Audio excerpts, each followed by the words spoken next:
Welcome to Mind Reader by Lost Hairdressers. My name is Clint, and I hope you enjoy the conversation.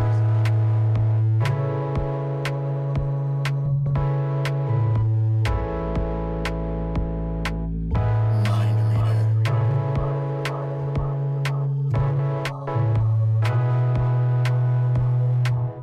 He's a smart dog. Yeah, he's great.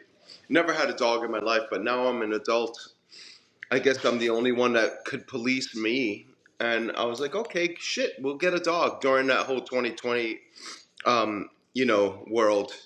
We Yeah. uh, we got a dog in October, and of course, anything that had anything to do with affection or love or diversion was just held for ransom. So it was really difficult. We had to travel miles and miles to find him, and then we finally got him, and he's been, he should be lost a million times because I don't know how to walk with something with a leash tied around its neck. That's not why I got a dog. So I would go into the mountains here, and I never leashed him ever, and he'd always find his way back to me. So I always thought that was I was like, wow, this is what dog owning is all about. Like, I had no idea what it was all about all these years, but now I understand. I Yeah, get and it why people. you think you have a dog so it can kind of be a little free agent, but people get it really attached so they get scared to let it go off leash, and I think it's Yeah. pretty cool. Do you No, guys absolutely. you live on some land? Yeah, we got some land. We got like, I guess it's like 2.5 acres here, so it's pretty big. We got an electric fence that we never use anymore. At once upon a time, there was a place called, my neighbor has it, and I noticed like his dog is always out front. And I'm like, wow, why is his dog just always stay out front and never jumps the fence or anything, like, or just never leaves the yard? There's no fence, and he's like, oh, it's this thing called Fido's fences. So we wound up getting it, and then we used it for about like a year, and then we lost his shock collar or whatever it was. So then we never used it again. Yeah. Yeah. Um, which was it's a shame because it wasn't free. So anyhow, it's still here if we want to use it, but we haven't. I don't know. I just felt it was kind of nuts. I wore the shock collar around my neck just so I could just see. So I walked across it, and it's pretty messed up. It gets you. It's kind of like an 18-volt battery on your tongue. You remember when we were kids, you used to just, be like, oh, you're bored in school, so you have, instead of, sniffing glue or, getting high, you could just get like a 9-volt battery and just wake yourself up during class. But yeah, it was fun. maybe Yeah. I maybe don't Bo do had that. something to do with that collar going missing. Maybe Yeah, he knows. yeah, so exactly. It's like, oh, where's the collar? But yeah, he definitely doesn't get, he's not singing Shock Me. So yeah. But yeah, it's been great. But I'm glad we That's finally awesome. got to meet. This is awesome. It's cool. I love that Same. wall behind you. That's pretty wild. Are Thanks. you That's home? actually, yeah, this is my kitchen, and those lines are electrical tape. Oh, wow, cool. That's very Eddie Like, Van Halen of you. yeah, totally. You could just like, grab some electrical tape and, turn the place into an Art Deco, masterpiece. It's I great. know, a timeless Art Deco masterpiece. Yeah, Yeah. I should do that on my car. Speaking of Van Halen, I actually have had a recent Van Halen experience. Um, I was riding my bicycle the other day through my normal route, and two guys waved me down. And when you're riding a bike, you could get a wave from other bicycle riders. Pretty normal. You keep going. This Yeah. one was extreme enough that it made me stop. Because I thought they needed help. So Okay. I stopped, and there's a young guy and an older guy. And I'm like, hey guys, are you good? Do you need help? You need a tool? No, we're good. We're just saying hi. Like, okay. All right. Well, and I'm looking at the older guy who's talking to me, and it's David Lee Roth. What? Yeah. And he Yeah. was waving you frantically like that? It was like this, like, Yeah. hey, we need Yeah. so I stop, and I'm like, he's like, yeah, we got a busy afternoon, and I'm like, yeah, I'm sure you do. And I'm kind of just trying to sort out what is happening, and then I'm just like, well, have a good ride, and I just keep riding. Wow. It's funny how David Lee Roth could really blend into society now because, we as, what I do, I have a certain David Lee Roth, categorized in my brain. Uh-huh. And that's the David Lee Roth that I would clock anywhere. But Sure. now I seen him recently on an interview or something, and you realize he could blend in to society way more easier than once upon a time, where he stood out. Like he stood out. But Sure. now he can you can have a conversation like, oh shit, wait, that's David Lee Roth. Yeah. That's great. Wow. So Yeah. he I was didn't know riding if his bike. he was riding his bike with his friend, and I didn't know if they were trying to create. You ever hear those Bill Murray stories where he like will slap you on the butt at the airport and say nobody will ever believe you? I don't know if he was trying to do something like that. I heard those. That's weird. Someone else told me that. Yeah. Yeah. Yeah. I don't know if those stories are true even about Bill Murray. I hope they're true because Yeah. I mean, yeah, why not? Where there's smoke, there's fire. Where there's absolutely. slapping butts, there's fire. There's Murray. Yeah, there's Murray, exactly. Where I know it's funny. I live in a town where I guess he lives here. I think he just sold his house, and his ex-wife still lives. So I live in that town. I live in the town of Bill Murray stories, where he was the head coach of the baseball team, and then he bring in a bunch of harmonicas to for Christmas gifts when his kids were going to school here. This was about, I moved here 2004 in this area. We used to live Where in are you, if you don't mind we, sharing? Where? I live in Tappan, Tappan, Uh-huh. New York. Got it. And it's about 10 miles north of the George Washington Bridge. And it's kind Okay. of one of those Hudson River communities on the west side of the Hudson River. So we moved here because I grew up in Hoboken. So for me, when I lived in Manhattan, and then I had a 2-year-old and a 5-floor walk up and heavy bags and the whole shebang. We were like, oh well, let's start. Maybe we can see some things, and that was a great time to look in this area because at that time nothing was held for ransom. It was still like kind of like, why would you move there? So, Right. but now it's a really cool hop, skip, and a jump to work in New York. So and then I have the space to be able to collect garbage and find things and bring it home and so it's kind of cool to have a place where you can make things disappear. So it's cool. So Yeah, we that's moved great. here, but yeah, there's a lot of people that lived around here that were pretty interesting. That kind of had had enough of the city and then they moved out here. So it's got a cool society out here. We were exploring. My wife and I were up there last February, and we were kind of exploring, and we had some friends up there, and they took us to uh, what is it, Beacon or Beacon Hill? Oh, okay, yeah, The sounds last familiar. time. It's probably just Beacon. I never heard of Beacon Hill, but Okay. unless there's a hill in Beacon and they call it Beacon Hill, let's go up to Beacon Beacon Hill Hill. and listen to Van Halen. But I know Beacon. Yeah, I heard of Beacon. It's That cool. was It's fun. That's far up. That's a mission for me. It Oh, is so even that's from farther. here. It's far. Okay. Yeah, for sure. I'm to downtown Manhattan. I'm about 25 miles to 14th Street. So Wow. in Manhattan. So that to me, that's a hop, skip, and a jump. Like if I That's go in on a weekend to the city, it's easy for me. So to me, it's become a suburb where we still have trees and stuff like that. So it's cool. We bought an old 1850s house. So I always loved the Addams Family when I was a kid. I always loved the Munsters, and so the love of those things have always like I always gravitated towards something Victorian and Gothic, and I mean I could mhm. live in a cemetery if it if I was allowed to, Yeah. or places like that. I just like that. I like this world and the other world when they blend together. I know it sounds corny and retarded, but it's nice to be able to step away from this world whenever you can, and I guess that's part of like music and film and other things, other forms of escapism, without Yeah. having to get too high to do it to achieve that.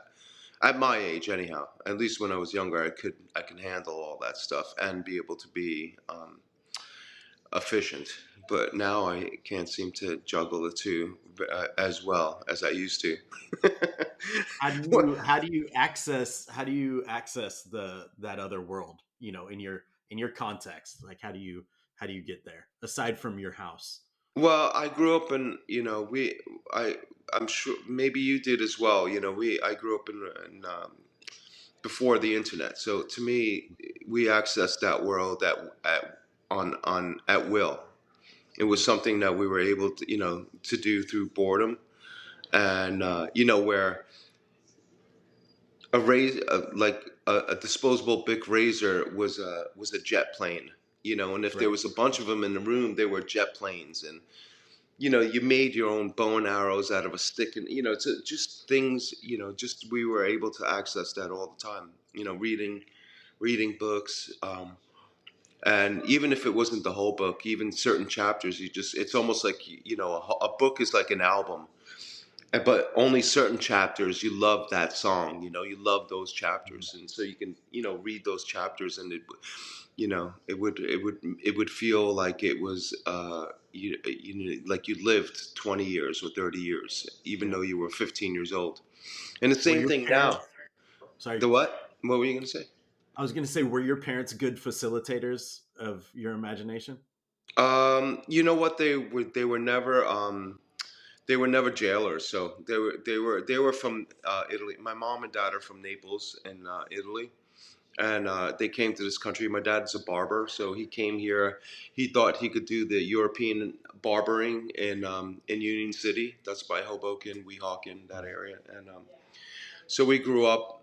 Uh, I grew up. I was born here. So, but they came from there, and they came here because I guess New York and America, USA, and when you're from Italy in the '60s, that's a dream, right? You're like, wow, we want to move to New York. So Mhm. they did. They came here, and then they had me in 1969. And then at that point, they were just so busy. My dad was, we'd have dinner at 6 o'clock at night, but my dad was never somebody who was very ruly. There was no rules, and my mom too was no rules.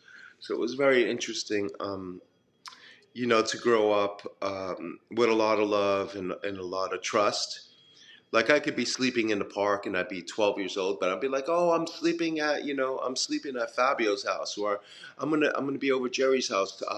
Oh, you tell Jerry's mom I said hello. Oh, cool, mom, I will. Like, there was all this trust, but meanwhile, be caused in holy hell in some park and off the Hudson River back then before all these I grew up at a time where that air, even New York City was broke in the 70s and 80s. So we used to take, sometimes we go try to go to New York City in like 1978, 1979, 1980. We just go there and we just catch a path train to like Christopher Street, and then we'd walk all the way to the east side.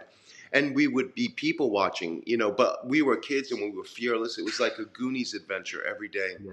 So it was a really incredible time of just everything was your TV, all this imagination. So you were all the time imagining what's behind this door, or what that person did, or why is that person wearing an eye patch, and why are those girls in the middle of the street in the winter and like with these pantyhose and high-heeled skirts and being like, "Hey boys," it's like that stuff was pretty, it was real. It's really crazy. It seems like it was another lifetime. I still feel like I'm 15 years old and I'm of this generation now, but I realize like I'm not, and I've seen a lot of stuff, and growing up in a place like New York City, as opposed to growing up in a place like Milwaukee, where it was always probably sleepy, and it probably still is sleepy. Mhm. It's different. We grew up real fast, and my parents never were the type of people that jailed me. I was constantly able to explore and do whatever I wanted, and I didn't get into hair very, other than like after school, I would go to my dad's barbershop and sweep up and make a couple. Yeah, I make like $5. He'd give me $5, and I'd sweep up and get all this hair, and it was incredible, all the different types of I'm jumping all over the place for some unknown reason, but I remember hair as in my early days just because of how much of it was. He had a barbershop. He did not do women's hair, Hmm. and his barber chair was probably like a truck. It probably weighs as much as a truck. It had two ashtrays in it. It was a smoky place. He always had liquor in the place, always, and like in the morning till the nighttime. There was always liquor in there. Bottles of Strega, old Italian aperitivos, Hmm. wine, whiskeys, wherever the heck, his clients wanted to do. And it was, that's what my pop did. He was also a bookie, so he ran some kind of like football and baseball, like he did some bookieing out of there. He always Right. had that long telephone wire that had it's like this cord that stretches. And Uh-huh. when he had to put in his bets, 20 time on Chicago, 14 time on uh, on the Tampa Bay, whatever it was. Like he was just, it was pretty cool. It was wild. Like it was kind of, you realize it in like a movie like Goodfellas later on. But I kind Mhm. of seen that world and the old Italian people and the old people that would come in there, and it was pretty cool. So I never in a million years would have ever done hair. That was not my jam. Right. That was not what I wanted to do. I just went in there to make a couple of bucks just to sweep up and then do stuff like that, and that was because it was right there, and my dad would always kick me a couple of bucks, but I would have to do something for him to get that money. And he was also an interesting guy. I always got in. I loved archaeology when I was a kid. I loved weird. I met this one girl who turned me on to like Allen Ginsberg when I was a young kid, and I loved Led Zeppelin. So all Led Zeppelin was like The Hobbit, Hmm. early Hmm. Zeppelin, early Black Sabbath. I Yeah. went to Catholic school. I'm not religious at all, but my parents just sent me to Our Lady of Fatima, Hmm. just on the weekend, like on Sunday when I was really young. So that was part of my education, knowing about hell and how cool hell was. It's like, oh shit, like if you like kick your sister, you're going to hell. Or if you take that record, if you steal a record out of like Pathmark, like yo, you're going to hell. Like, and so it was just like all these cool, and seeing Black Sabbath and Deep Purple and like all these bands, like talking about the devil, singing about this and that. So it was just it was constantly, without having HBO or Netflix, it was constantly Netflix. It was every day was like a real version of these movies that you watch, but it was a movie every single day. So, Hmm. I grew up in a time where you seen a lot of characters. Like you all the time, like people watching was your phone. Well, I Instead was of gonna. being on your phone at the subway, Yeah. you could just be at the subway and your phone was the peoples that were in the subway station. And that Right. would be your, that's your entertainment. So it was cool. It was like that's the reality of what these days are and what days were back then. You know, Right. Right. So when you, I mean, you grew up what sounds like a playground, right? I mean, no I think it. boredom. Yeah, it sounds like there was no boredom whatsoever. Obviously, like, boredom can be just as dangerous as walking around as a kid in New York City, right?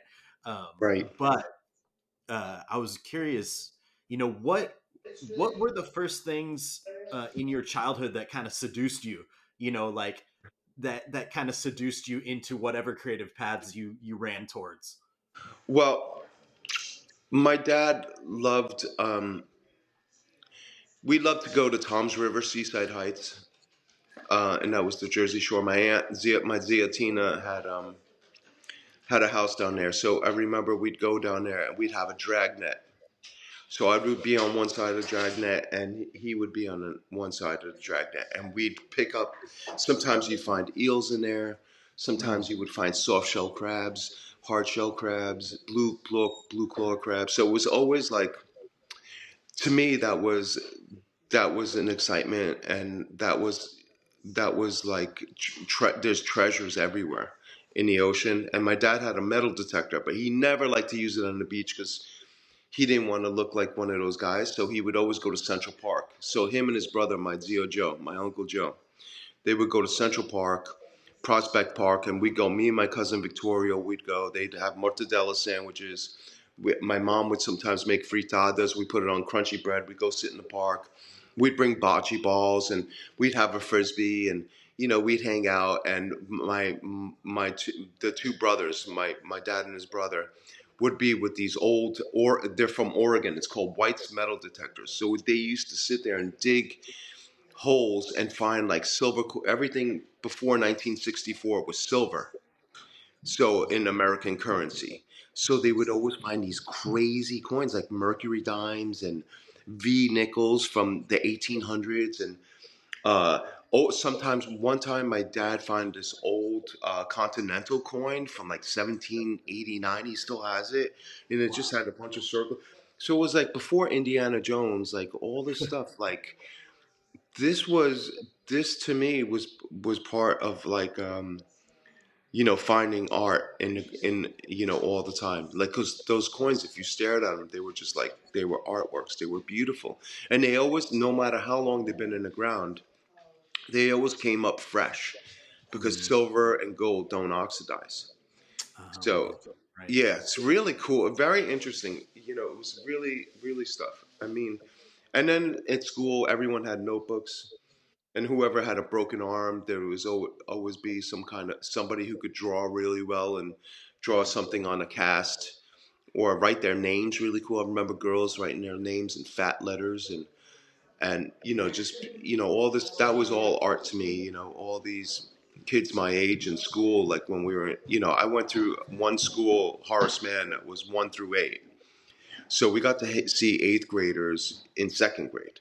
So it was kind of cool. It was a pretty interesting time where you get to mingle with all these older adults, and learn a lot of cool things. Mhm. And so I got to see a lot of great. I was always into that escapism of art. I could never draw. At first, I always tried. I always wished like I could trace. I was really good at tracing, but I never had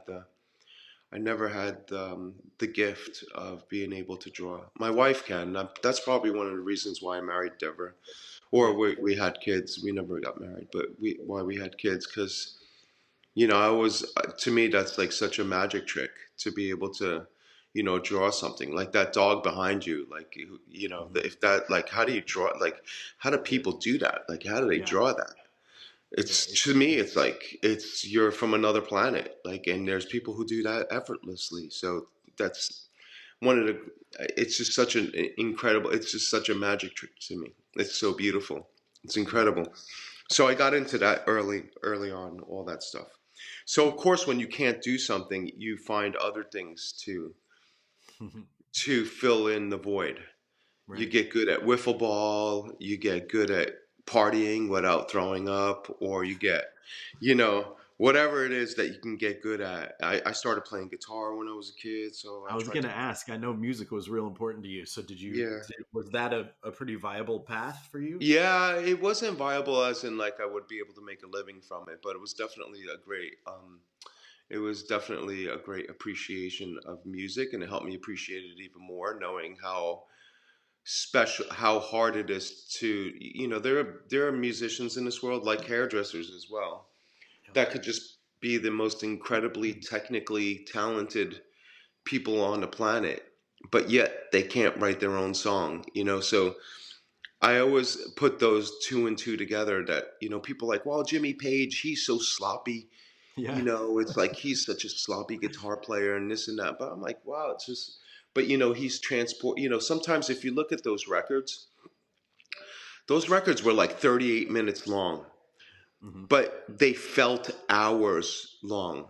If you go on Spotify now and you look at an album from that time, you realize like some of those albums were like 42 minutes, like a whole album, Hmm. one side and the other side, and you're like, wow, like how incredible is that? Like that album felt like a million years, like, and and you could listen to it. It's just so iconic. So to me, that I always got collaboration, and how do you make your mark with being yourself?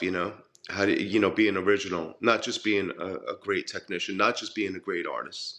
Hmm. And I never thought of myself as that. So I never thought of myself as a great artist, but I always thought of myself as a marriage of everything I've ever seen and loved, and tried to marry that, with my own style and timing.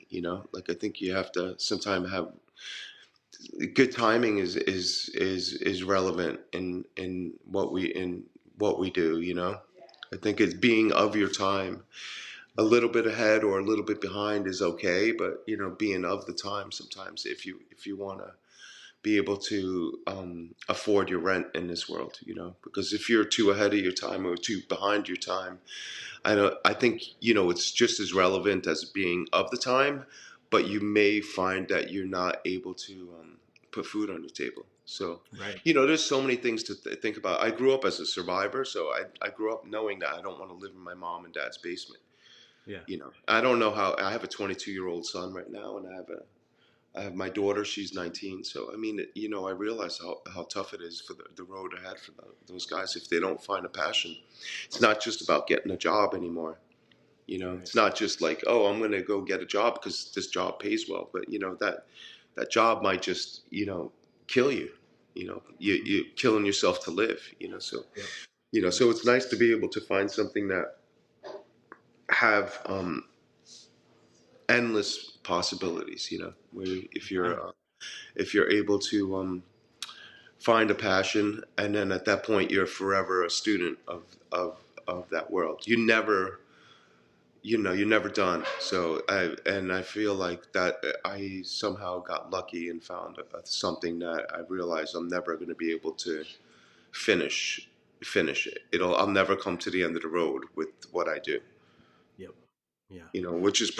pretty cool, pretty interesting. You know. It's amazing. I think it's always something. I don't know if it's right to look at it as something to master, but it's always something that on some level is maybe uh, a work in progress, or on some level it's not exact. So it keeps you coming back for more, right? And I think that that's really special in what we do. Um, I was going to ask you, do you still play guitar? I do, yeah. I still play Yeah. guitar. I What's your guitar of choice? I have numerous. I have as I'm older, I have a guitar here. I have them all over the house. But I Yeah. have one. I love this guitar. It's a Loudon. It's an Irish guitar. Nice. So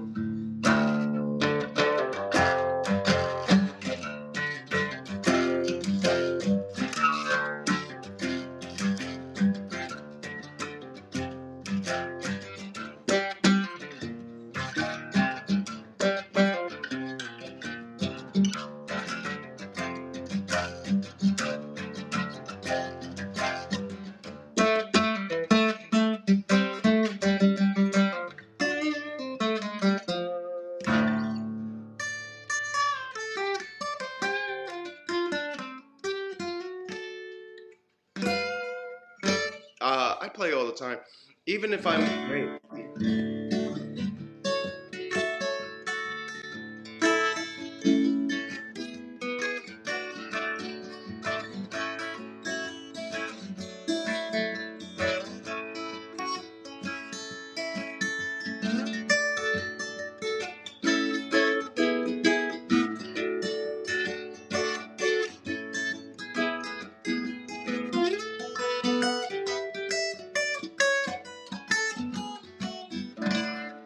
All the time. I could play for hours. Like if I'm tired, I come home and I can just pick up my guitar. I love a good acoustic. Electric guitar is a little bit more something of where you have to,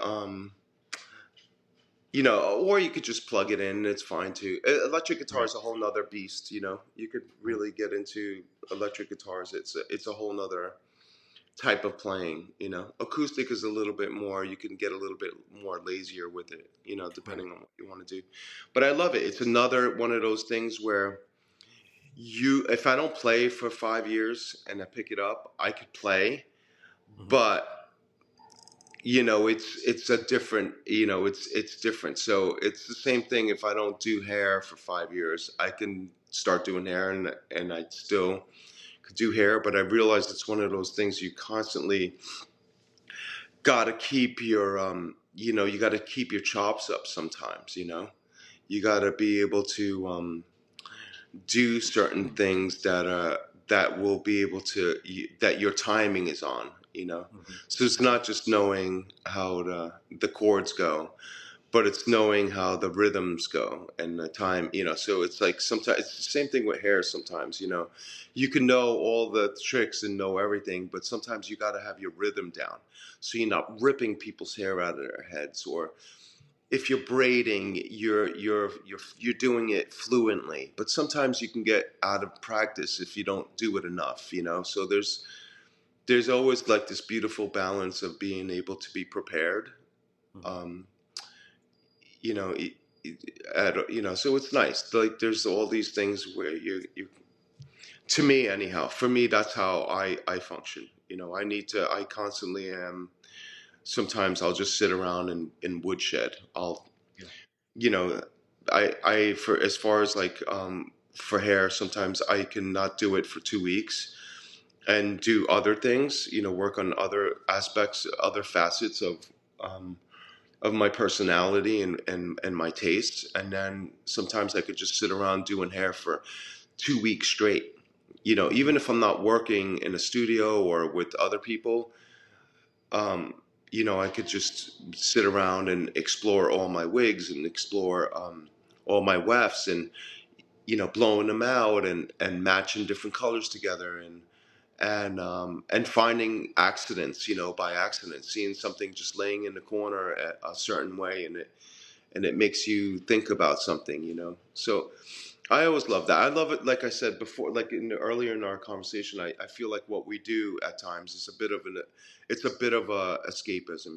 It's like people get their, they get their hair done to portray a certain mood or a character or a style that they want to put forth. And some people do it. They anti that. They'll Hmm. just have it all fucked up. They'll just cut their hair like with different textures, and it's all over the place. And although that's a style, it's almost like the anti style. Like it's an Right. anti, where they just want to really stand out, as in like, I don't care what I look like. I just want you to like my insides. So Right. almost like getting covered by tattoos. Where it's the most docile, intelligent person you're talking to, but they got like their whole body covered, and with whatever. So it could be just like this sweet and sour. It's Yeah. almost like this, crazy, crazy different flavors. So You to have me, such a that's what it is. you have such like a you know a you have such a sculptural style to what you do in hair. It's very much I hope this doesn't like deduce it at all, but it's very much like arts and crafts. Was there and I'm sure there was, but when you first started getting into editorial hair, were you at any point trying to just do the status quo, like trying to just do the beautiful hair that you felt needed to be done or that the client wanted? I did, yeah, What was definitely. that like for you? So I started in 1986. I graduated beauty school. So Mhm.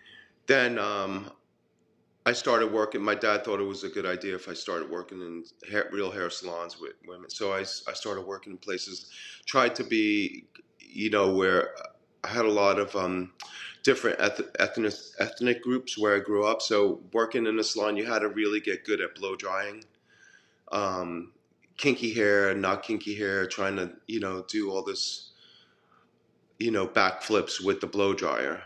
And I didn't really use the Marcel irons at the time. It was more blow drying and all that stuff. So yeah, I mean, the early days, I really tried to be a great hair cutter, and I tried to be a great um, stylist. I thought that's where I was going to wind up in a salon. Right.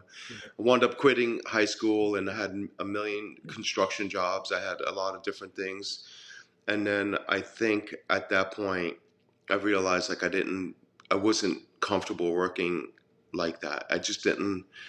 The older people, I didn't feel comfortable being trapped in a job like that. So I wound up taking my dad's advice and going to school and getting my license and the whole shebang. And then at that point, I wound up getting I wound up getting trying to get good at styling and all that stuff. And then I moved to New York City, and from there, after doing the whole Jersey thing for a little bit, and I realized like I was not happy in those places either. I didn't know if I wanted to do hair anymore. It was a little bit like a buzzkill for some reason. Yeah. Like all this stuff. It wasn't really in my heart. Like I didn't feel like that was what I wanted to do. Did you feel like So doing hair was in your heart at that point, or was it completely like this I world thought is it not for was, you know, because then I would do all my friends, I would do my girlfriends, I would do my mom, my all my family members, my sister, and you know, and it was kind of cool when I was doing it on them because it was just like, you know, everyone loved it. It was fun, you know, it was cool. And then at that point, I didn't really, there was nothing exciting in New Jersey. You know, I noticed like sometimes I get into these rabbit holes of other great hairdressers that I respect, and I see you know that there's a lot of epiphanies sometimes that something happens during the course. Otherwise, they would have probably have. I've noticed like some of these incredible hairdressers, you know, one wrong turn they could have quit too, Yeah. and you know a lot of their history would just not be here today. So you know it was that with me. Got lucky that I seen something, and I think it was a Details magazine or something that about Bumble plus Bumble, and Hmm. and I was like, oh, cool. So I looked them up in the phone book, and I found that it wasn't too far. So I went there, and at that point, I got a job right away, and it was cool. And I didn't have to wash hair. All I had to do was diffuse hair for the hair cutters, and there seemed to be a lot of like-minded people in there. And I really liked the owner, and he seemed to be such a calm, mellow, not freaky person, not Yeah. like high strung or awkward or nervous or jittery. And he seemed to be a really mellow guy. And all the rest of the people, there was no Raymond at that time, but there was a Howard McLaren, and Howard Mhm. was there. And a young Howard was something to behold. You know, he was just he was just full of youth and unpretentious. You know, Yeah. he wasn't wearing a suit at that time. You know, he was wearing probably a fat leather band with a watch on it. You know, one of those things that just looked like Chachi from Mhm. Happy Days would be wearing it. You know, he was cool, and there was a bunch of other cool people. This guy Barry, who was another like you know guy that just I looked up to these guys because they were wielding these razors and they were incredible at what they did. And so it was just I was there, I was trying to soak up all the energy, and then I would see these people come in and out of the salons, and I was like, who the hell is that person? They look like this one guy, Max Pinnell. He would come in and he looked like a buccaneer, and he would bring in like Elle McPherson or something. Wow. And you know and it was just like they were never there, but then they would come every now and then.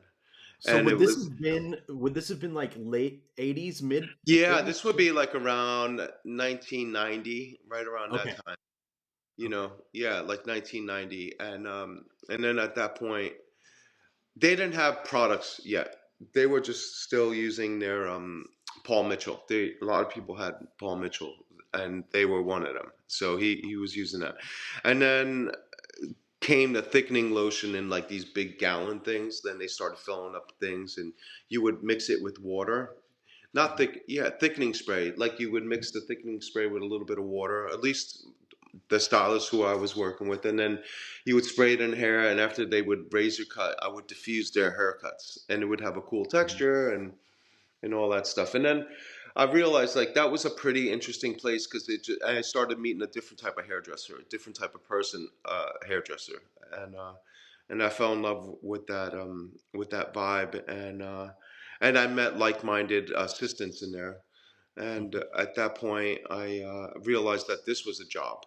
That you know, being on set was a job like that. I didn't realize that was something you could was something you could do, and so I jumped into that world through WWD. I met an editor there, and they were a newspaper at the time, and they had photographers. You would go to the building. It was before Condé Nast owned them, and so I started cutting my teeth on like early WWD stories, and they would shoot like 3 stories a day. So it Were was you really interesting. assisting? Did you assist on set before you did this, or did you I just jump I straight in? didn't really no, I wasn't really assistant on set at that point. I just knew they didn't really care. They just wanted a hairdresser. This wasn't like, back then there wasn't that many people doing this. So they were like, "Oh, you don't have 20 clients today. You don't Yeah. have 15, you're not busy. Come on in." And then they would do they weren't they were WWD. So everything was just like man the fort. I wasn't doing makeup. They'd have their own makeup artists, and it's just hold it down. Just do a great blowout, or a great ponytail, or just you realize like you were making characters. So I started making characters right away. So I got into that as a as an alternative to just being a great hairdresser. Yeah. I got into my root system was wanting to be a great hairdresser, but then all of a sudden realizing that what I really wanted to do was be part of something where I can go home at night and feel like I did a great job by creating a mood, Mhm. creating a certain sound with somebody's hair, or doing a high ponytail would create a visual attitude.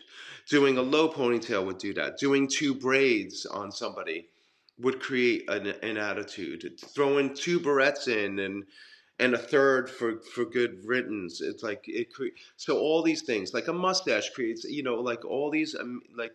So I started realizing like I could add to an image. And back then they would have these little Polaroids. It'd be like, hey, look, this is what it looks like. And Right. instead of like a digital 1,000 picture format or blown up, and you get a loop and you look and you're like, oh wow, that looks so cool. And so I got into that, and then I think a bunch of assistants wanted to go to Paris and just try out assisting, because everyone was like, "Oh, that's where we can get on these shows in Paris." So I went out there. It was a bunch of us. We all went out there, and I went to this place called Atlantis, and Jean Francois was the head guy there, and it was owned by Linda Cantello, Julian Dees, Francois, and Francois, not the makeup artist, just another Francois, and then and Yannick Dees, and it wound up being a real epiphany that I got there at the right time, and then I got thrown on a bunch of Julian shows, Wow. and that was pretty cool, because then I realized it was like cooking, so it became like my mom's kitchen now.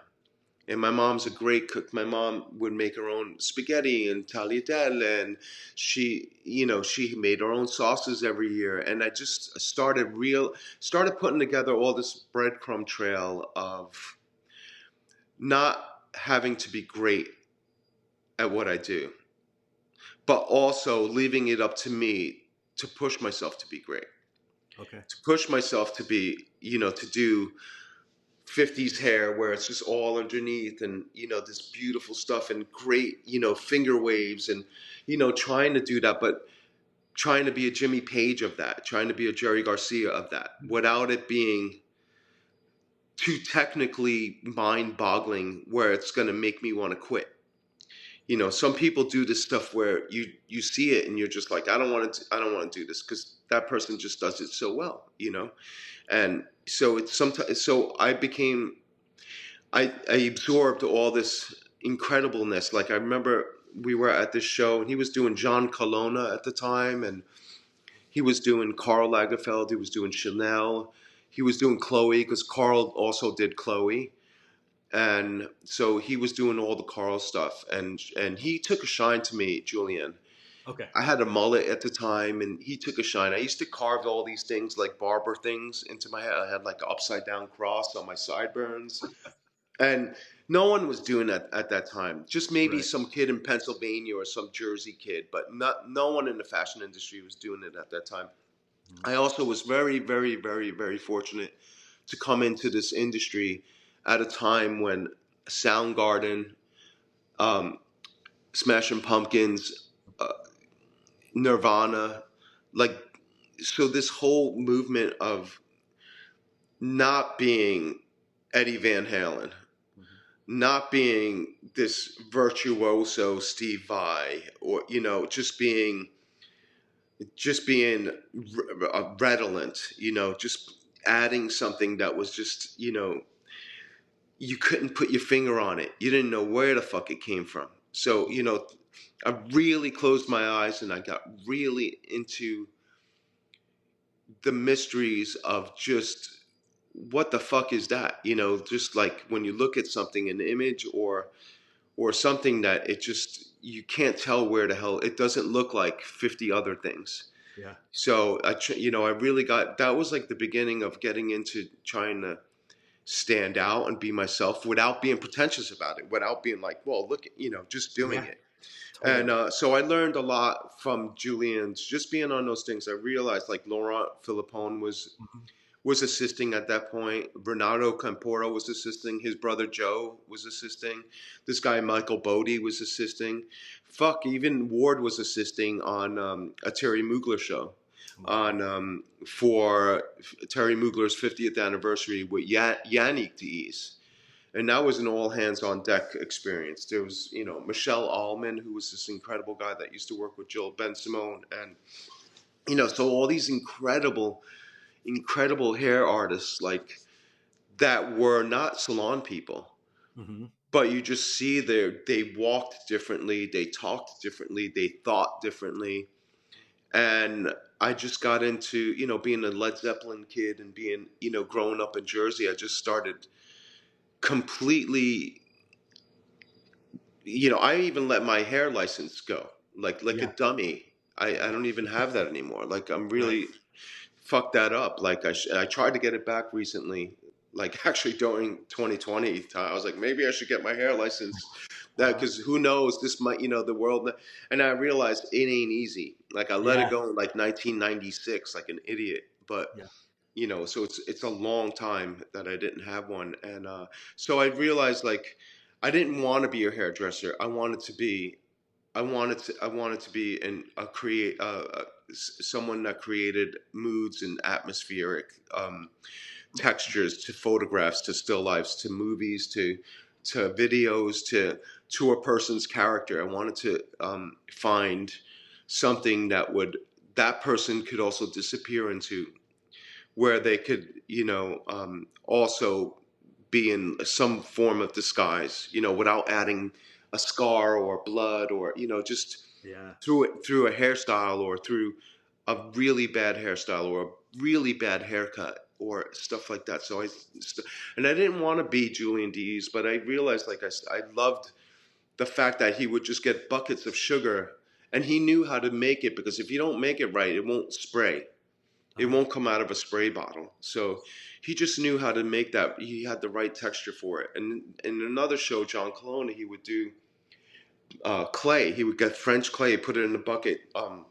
His assistant Abby would do that. Sebastian Richard was there. That was his other amazing assistant. He was a great sculptor. He was such great artists, and they were also giddy and happy. No one was like slapping you on the wrist. No one was an asshole. Yeah. I really got lucky. I don't know what they're like now, but at that time, Julian was just, he loved his people. Like no one, no one could fuck with us. Like Yeah. he was just such, and he still looks young. You could imagine what he looked like back then. Yeah. He was so cool. He was just such a cool, all the girls loved him. We all loved him, and we all tried to do the best we could to make sure, even if we couldn't finish the style, make sure that it was able to get finished quicker through Right. our manipulations of the hair, of getting the hair prepped to do it. So, you realize that's, if you prep wrong, there's a lot of, it's just not good. So it's, so there's a lot, I learned so much. Like I still to this day, I don't think of myself as a great hairdresser. I don't walk around thinking like people like, hey man, you do hair, right? Like I've been to a few parties, like my sister's family, her husband's family, like, hey, you do hair. Like, what do you think of my hair? I'm like, oh, I think it looks great. Yeah. So, but no, I want to do this. I'm like, well, then do it. I'm like, I don't know what to tell you. Like, I don't walk around parties thinking like someone should have this hair color or this haircut. I don't think in terms of hair like that. I don't Right. walk up to somebody and thinking they need something, or Totally. Yeah. I'm not that guy at all. So I feel very fortunate that I'm 55 now and I'm still able to somehow make a living doing this, that I even if I can't make a living, that I made it this far. Yeah. That I made it this far into this world, and and I'm talking to people like yourself, and in a few years ago, like I had some pretty good luck with some people being like, well, this is the greatest thing I've ever, like, and I'm thinking to myself like, dude, I just grabbed a couple of GI Joe dolls and put some combs in their hands, and yeah, it was, it's cool because you don't see those GI Joe dolls every day. They're vintage, they're old. Yeah. So it's like, it's cool. Like, to me, I'm not a Eugene. Like, I'll go down a rabbit hole sometimes. I don't do it very often, but I like to see certain people's work. And then I realized like what artistry there is out there. And then even people that you never even heard of, like, it's just so incredible. So I'm always kind of picking up a couple of different ways of maybe holding an iron or maybe doing something, and but it's not because I want to do it. It's just because maybe I could pick something up and marry it to um my own person, Yeah. to be Exactly. myself, so that way you won't even know I'm copying somebody, or I'm stealing from somebody. I I'll know. just make it my own. I know. For me, what I love about you and your work is, when sometimes you can get too in your head about things, right? And when I look at your work, Dennis, I remember that the hair is a canvas, and you can do and be whatever you want to be in that regard. There really are no rules, and you're a great reminder that there are no rules, and it's Cool. really inspiring. I mean, you've carved out your own niche so well, and people really adore you for what you do. It's an And accident. well, but it's no lack of technical skill, and that's very obvious too, right? but but what you do is so uniquely yours, and especially in this world of hairdressing, I mean, it's super great. Cool. It just remind people that it's still fun, and it's not. You shouldn't take it so seriously. At least that aspect of it, the aspect of where I'm coming from, not like going to a hair salon and start doing people's hair, like, and making them cry. As far as like just doing it for an adventure, Yeah. so it's fun. It's, to me, it should be fun. I think it's something where it's great. It takes you away from the news. It takes you away from the wars and and deaths, and Hmm. it's a form of an album. When you're sitting around, like you said, it's an empty canvas. It's true. Like, sometimes I get so scared. It's like I'm looking down a cliff. Like, I'll see a head in front of me, and it's this beautiful head of hair with like a center part, and it's just so unfucked with yet. And it just looks so great. I'm like, wow, what great hair. And then you realize, like, what can I do? I'm just gonna, and then I got to snap out of it and just be like, well, I could marry this idea with this idea and see where that idea leads to, and then try to, and then see, hopefully it works, So it's just, I do it. I'm not doing this for big clients most of the time. So that's where I'm pretty fortunate and I'm lucky. I have occasional people, where in this industry, when you do get a good job and you get like a 4 or 5 day job, I could just do that for the month and I'm fine. I don't have a high overhead. I don't have to go and buy Gucci loafers or this. My home is paid for. So I can just do a lot of, I need to work, but I don't need to work every day, and I don't want to work every day. And I don't want that pressure of like, oh, I want to work with this person, or I need to work with that person, or if I don't, I'm going to go crazy. Like I never had that issue in my career. So I feel lucky that I was never jealous of other people. I could only just admire. And at that point, for me, it's just such an. I feel lucky that I never tried to race somebody. Yeah. It never was a competition for me. It was always something where I'm lucky that I'm living in a time where I can witness this, and see it. And then if I could take from it, then, I will, and I'll try to make it, I'll try to disguise it so you don't know where I got that sauce from, where I got that flavor from. Yeah. It might be anything. It could be a movie, it could be a song, it could be anything. But recently did, something with beer cans. I was hiking with my dogs, and I found some vintage parties. It has nothing to do with hair, but I was just like, wow, I just love the way these Budweisers just like, they're just sitting there like, they could tell a story. Some of them was the shorties, and they were just so old, and the bud, like, it just was perfect. I didn't even clean them. I built a structure. I built it out of felt and metal wire, and then at that point, I just started gluing all together, and hopefully, it made all sense. And then when I was finished with it, I was just like, wow, I can't believe. And it wasn't like I made the cans. I just found them, but I just somehow edited them in the way I wanted to in the way I wanted to edit them. So Yeah. I became more an editor than a hairdresser. I edited my trash findings, and the root system of knowing how to put back hair, and being able to get it on somebody's head so they could wear it.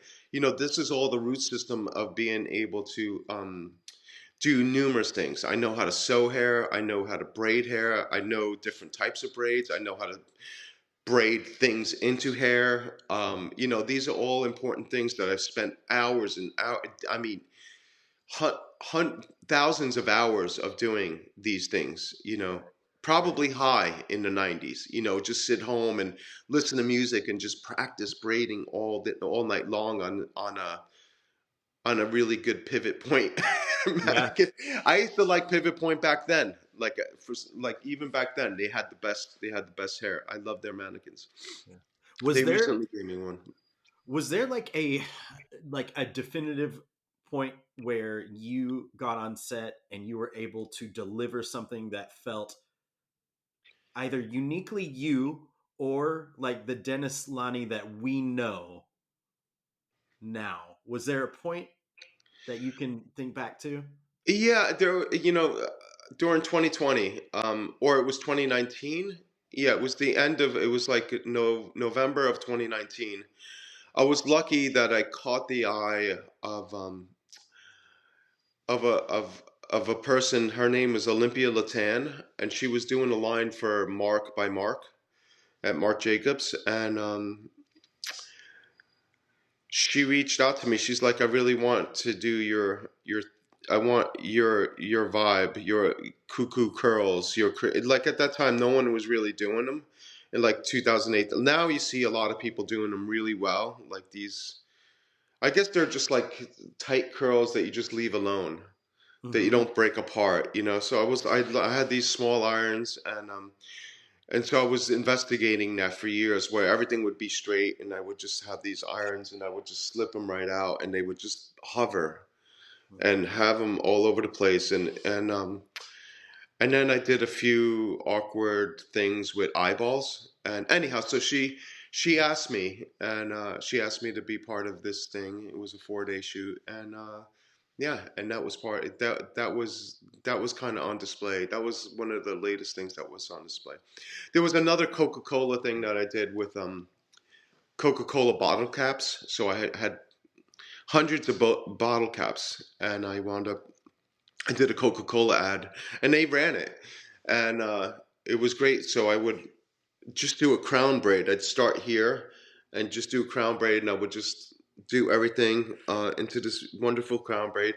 Then I would throw some bobby pins in there in the crown braid, And then some also in the front, I would bobby pin the whole thing, and I would have these rare earth magnets, and I would put them on the bobby pins. So I had the whole head, kind of into a style. And then this was the rare earth magnets, just something that I felt I got really lucky that I was able to find that. I don't think anyone's ever did that, so I was very, very fortunate to accidentally come across the rare earth magnets because it So really, those attach to the bobby pins. They're magnetized. yeah. And then I would just dump all these different bottle caps, and this was like 2017, when it wasn't really a lot of people weren't doing this. So I just got to plug in my phone, but I Yeah, no. wound up, I wound up so that was on. So I wound up doing that, and that was really cool. That was something that was very. And the client was just mind boggled. They're like, "How did you do that so fast? Did you make this at home or something?" I was like, "No, I just made it now from scratch." And Right. and it was just one of those things where you know that I found by accident. I think I had a rare earth magnet, and it fell in the beach.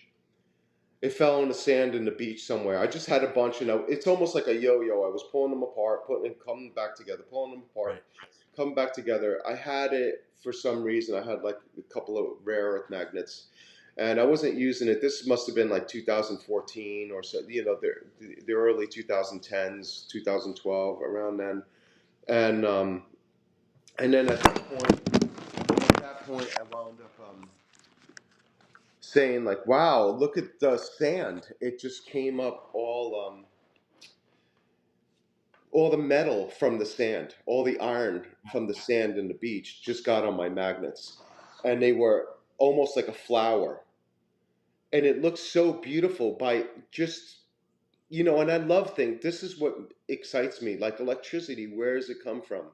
Hmm. Who cares? You have it, right? But it's something. It's a magic in this world, Yeah. and so magnets are another magnet or another magic thing, and it picked up all the iron. It didn't pick up the sand, but all the iron, and it became this flower. So then my head started. I wanted to do a whole head of these of iron powder, and I wound up buying all these like iron powder, like 100 pounds of iron powder, and I Mhm. started making all these incredible designs out of iron powder, and it was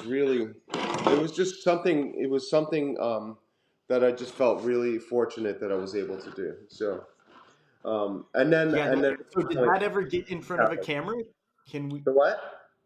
Did The that what? ever get in front of a camera? Can we see those Oh images yeah, anywhere? it's on my Insta. You could probably see it. Okay, I don't remember that one for some reason. Yeah, or I'll Maybe. send it to you. I'll send you a couple. I did so many different versions of that. So yeah, I can send you a bunch of them. Yeah, you'll see it, and when you see it, you'll be like, "What the heck is that?" It's so incredible. So it becomes like this Iron Maiden, this person, and it's all like, and I could if I take two top knots and I braid them, and I can Uh, make them higher, or I could just turn the base of the hairstyle into a base, yeah. and then at that point I can load it up with bobby pins, and then start rare earthing all the bobby pins, Yeah. rare earth magnet, and then I could dump pins, tacks, nails, wonderful, beautiful different color nails, and razor blades. I did numerous razor blades with this. I did these are all things that someone's like, wow, how long does that take you to do? It's as long as it takes me to make the style. Because once I feel like the style is done, Hmm. the base of it, then I can, doing the rare earth magnets, I feel like I'm almost there. And Yeah. then dumping is always, it never comes out the same twice. So it always, and so a lot of the hairstyles I do, what makes me still wanting to do hair is basically a lot of the stuff I do is always one of a kind. I can't ever repeat what I do. So it's pretty cool. It's like Bob Dylan going to a show and he never does the same. Don't look back. Don't think twice. It's all right. He never does it twice the same way. It's like, and I feel the same way with anything I do as far as like these adventures that I do with my magnets. It I never love it. comes out the same way twice. And then especially when I do it on someone's head, it's always different. So Yeah. that was something that I don't have to sit around. The cans I had to make because the cans were not, the Budweiser cans are not magnetic. Certain things are not magnetic. Right. Aluminum is not, but you need metal. So anyhow, so it was another epiphany within my adventure in hair escapism. So it was something that I really it really helped put years on. It helped reinvigorate what I love to do. It helped me create more characters. So that being said, I know I recently talked to Karina from Pony, her husband Brett, you know, and I know you guys are doing a class together. So in with what you said before, as far as not doing the same thing twice, right?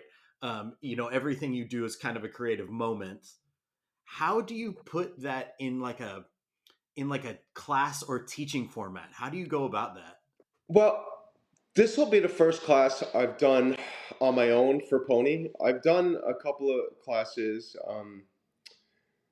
One with Kian Hoang, and I did one with him through Orbe, and I did one with James Pessis, and I explored those things, and then I also explored.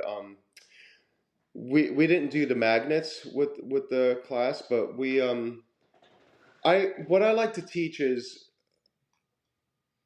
sometimes like I don't go into it with we're going to learn this today. I go into it, well, we'll all have models. If you're going to the class, you probably know what I do. I'm not going to go there as like, you know, being like, oh, well, they don't know me. They're just here by accident, and I'm going to show you how to do this. I don't want to show anybody anything that they don't want to know. So sometimes I'll do a demo on the first day. This is my idea. I still don't know. So I don't know what I'm going to do. I'm going to go there and I'm nervous about it. So I'm just going to go and do a demo, and I'm going to do a couple of different things that I don't know what they are yet, and then I'll figure it out and do the demo. And then the next day they'll all bring in models. Now they could say, I really want to create this, or I really want this thing, or I really want that, and I'll help through my feng shui. I'll help with that decision. Or if I think the decision could go elsewhere, I'm going to leave it. I want it to be organic. I want people to go in there and actually want to learn what they want to learn. So, and then I'll explore it with them and try to find, um, instead of it being my show and you doing my hairstyle and this is it, and try to do it as best as you can or you suck. I'm going Yeah. to go in there where you tell me what you want to do, and then I'll help you come to a conclusion, and then we'll figure it out together. And then, do we need to set the hair this way? Do we need to set it that way? Do we not need to set the hair? Do we need to braid the hair this way? Do we need to braid it that way? Do we want to sew the hair? Years ago, I remember I did one thing where I thought it was so. This was like 1999 for a Susan Chincholo show. Back in New York in the days, I used to do a lot of shows, and they were all like these really cool New York kids that like the Bernadette Corporation. They all hung out with like Harmony Korine, and there was like this big budding DIY group of people that were like completely anti-fashion, but at the same time very fashionable. Hmm. Like Harmony is completely anti-Hollywood, but at the same time, you could tell he loves movies, Yeah. and he loves what he does. And he takes it serious, even though it doesn't look. It was always camaraderie. Right. I've noticed that on our shoots, like there would be like 10 models, we'd be shooting Sisley ads, and I'd be cutting everyone's hair. If it's like, to me, I grew up with this movie called Two Lane Blacktop. Um, Dennis Wilson is in it, and this woman called Laurie Bird. She wound up marrying Art Garfunkel, and then she committed suicide. She was incredible, but if you ever look up Laurie Bird, Art Garfunkel, you'll notice Okay. her haircut. To me, I wanted to make all the girls look like that all the time. So I loved cutting hair. Then I loved just setting the top and letting the bottom just be itself. Before, like, everyone does that now, but back in those days in the 90s, not everyone was doing that. So I loved just, this awkward full on set on top. And then you brush it Yeah. out like really cool and brushed, and then the whole bottom almost just being limp. And I never knew. I just learned how to do a beach wave now, like like a year ago. I just learned. I never did one. I was like, I'm ever gonna get a job Mm, that they just want beach waves, because I didn't know how to do them. And right. I knew how to do a wave, a million waves, but just like that loose beach, that flat wrap, the flat twist wrap, flat twist the gap, or I just was Right. all the time on a different mission. And yeah, so it was, working with Terry was like that.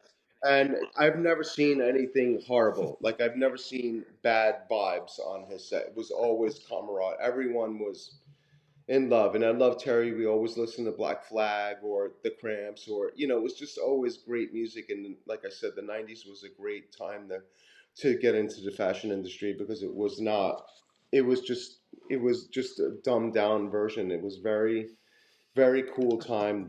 Even the girls were great, like the Stella Tennants and Ooh, all that's, I these think we lost girls with Dennis the for a nose minute. rings and He'll be different back, color I'm hair every sure. day, or bad haircuts. It was just so refreshing and cool. And so I just so that's my class. I'm going to touch on whatever somebody wants to learn. So if you have an idea, or something you've seen me do, or something that you've seen other people do, we could try to investigate it. Obviously, if I can't do it, I'm going to be straight up with you and be like, well, let's just try it this way and see where. So a lot of times people will come to these classes. It's just it's not the class itself gonna that you're going for. It's the whole conversations and being around like-minded, explorers. We're just exploring techniques and ideas and inspirations, and it's like going to Comic-Con or something. You go somewhere and you find all these like-minded people that love horror movies, or someone that loves, metal, or so it's going to be something like that we're going to touch on and realize, like, it's okay to be not perfect. But you could strive to be perfect, and it's great. But it's also okay to let your guard down and try to be try to find your own perfection. Through just doing it your way. Technical difficulties. Got it. You can hear I me? can hear you. Oh, Uh, jeez, Louise, that was a mission. I'm sorry, man. No, it's okay. It's great. Good. I'm glad. I'm glad it's working now. I'm really terrible with these things. I never really use these, but I'm glad it's working. Hey, so I was gonna ask you, would do you like, regarding photographers? I know you spoke about Terry. Um, do you think that he was the one that was like kind of the best at like capturing your vibe, your vision? He was one of them. Yeah. There was another one. Ellen Von Unworth Oh well. tried to capture it a bunch. I used to do a lot of weird stuff with her Hmm. too. Um, because she loved like an off glamour, so like a weird glamour. Yep. So I would do a lot of weird things with her, and she appreciated that.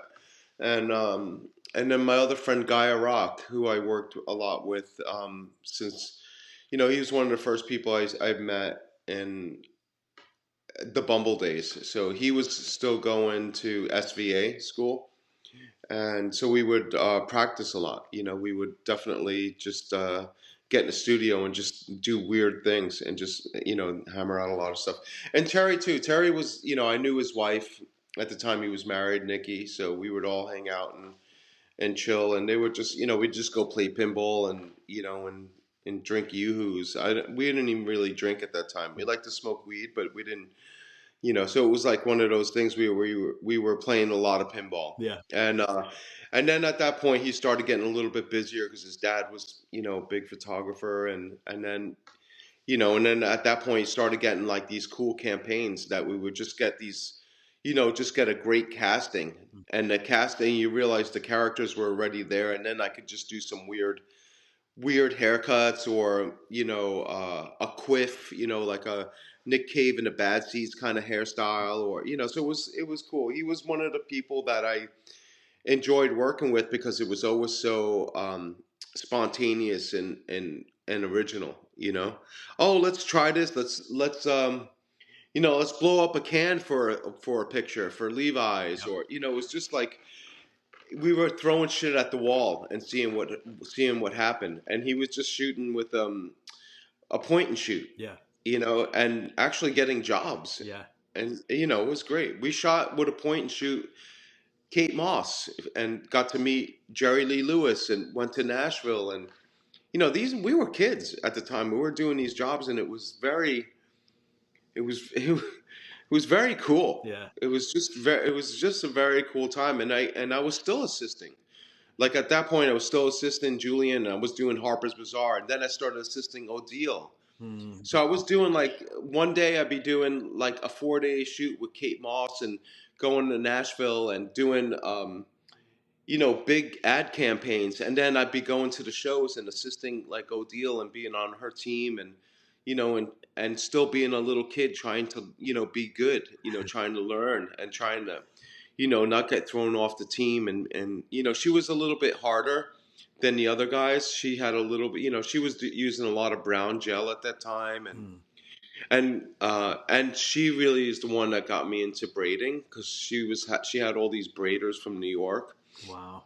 And she wasn't really braiding herself, but she got all these great braiders, and I took it upon myself, like I want to learn that. Like I got to learn I really have to like sit around learn it. So I would lock myself up in my apartment in New York, and I would just practice all these different size braids and cornrowing, and it really and you realize like it was like practicing scales. Yeah. It could be boring, but but also then you realize like it starts to hurt, like you're starting to get calluses on your finger. and and then you start to understand like these could be not just a hairstyle, but they could be bases for hairstyles. Right.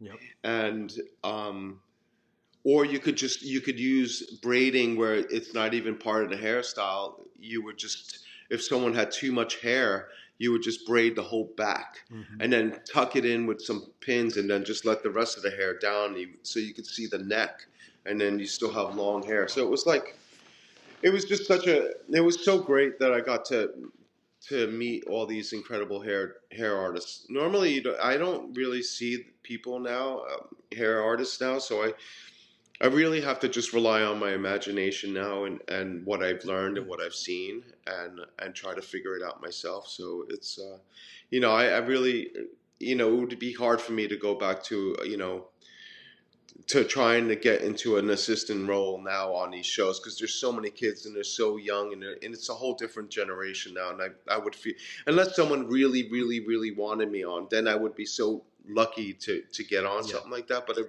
would be hard to try to get on like a Eugene thing, or I would love to do. I would pay to do that, and it would just so I could be a fly on the wall and help out and be like, here, you need pins, or oh, I know how to do that. I could do that well, and I would love to be on like an Andy Warhol industry kind of thing, because that's what these people are now. They have this such high anxiety jobs, and they do them so well. I don't know how they do it. I don't know how those guys do it all the time. I don't know how the Guidos do it of this world, or the Pat McGraths. How you look at it, you see the finished product, and you're like, wow, that's incredible, what a great, but you don't realize the mentality that went into all the people that they have to impress. Right.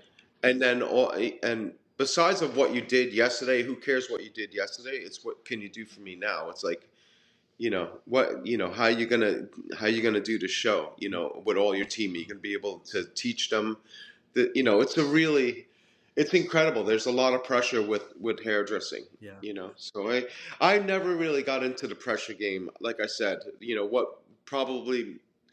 what people, if they do gravitate to some of my images, it's because it's very childlike. It's almost like when you see a little kid in second grade doodling, and you're like, wow, this is so great. I'm gonna put this up on a wall. It's a beautiful art piece, and it's great because it doesn't, it didn't,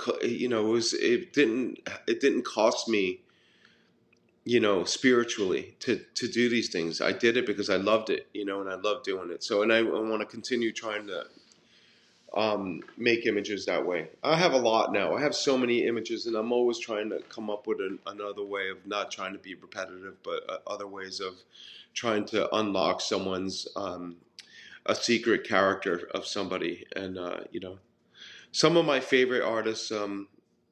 The one Cindy Sherman. She's incredible. She's not a hair artist, but in a way, she is a hair artist.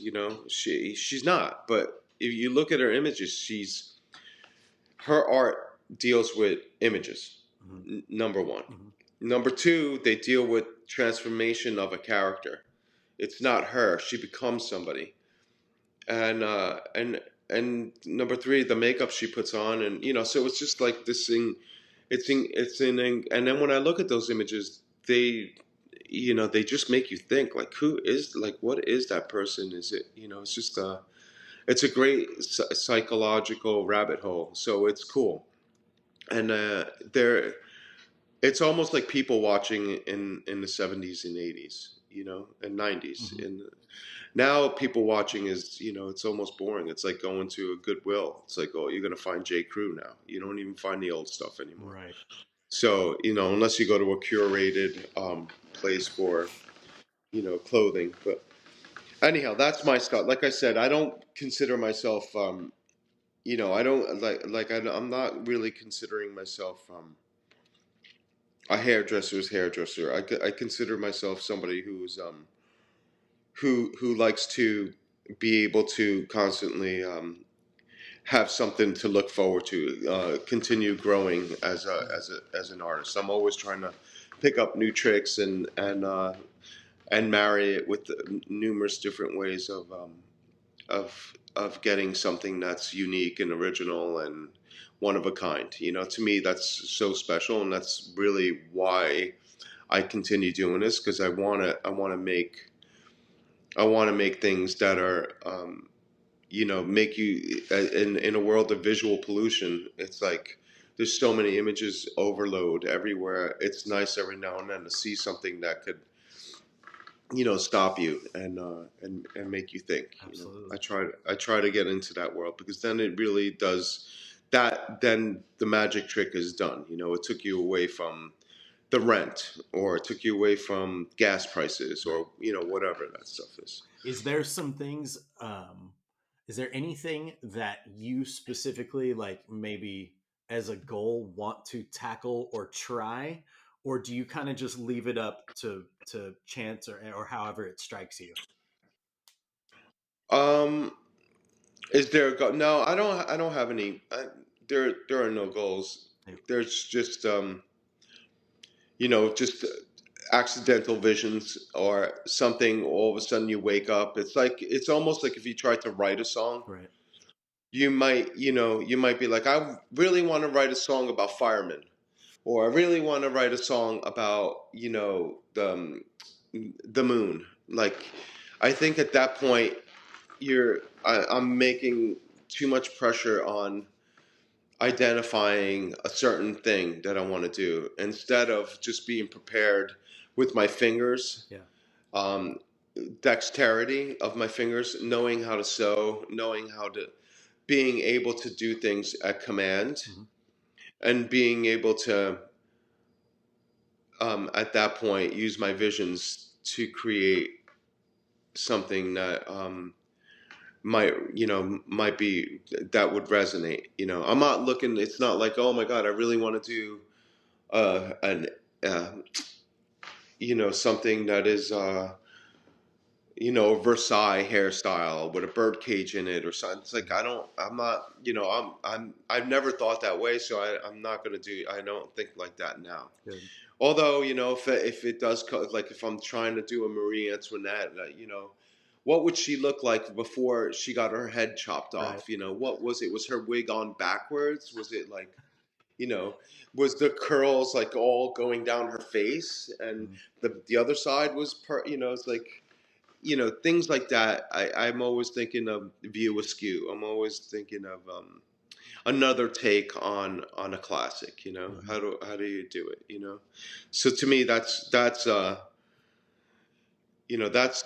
already thinking too much. But yeah, I mean, when it comes time, like if you were a photographer and you brought someone over to my house, it's nice. Like we can and then I can from there it turns into something else, and that turns into something else, and that turns into something else. So sometimes at one point I really got into, I love eBay, so that's something I love going on, and that informs me sometimes if I'm looking for something. I had um in like 2014 or something like that, I had this idea of getting car emblems.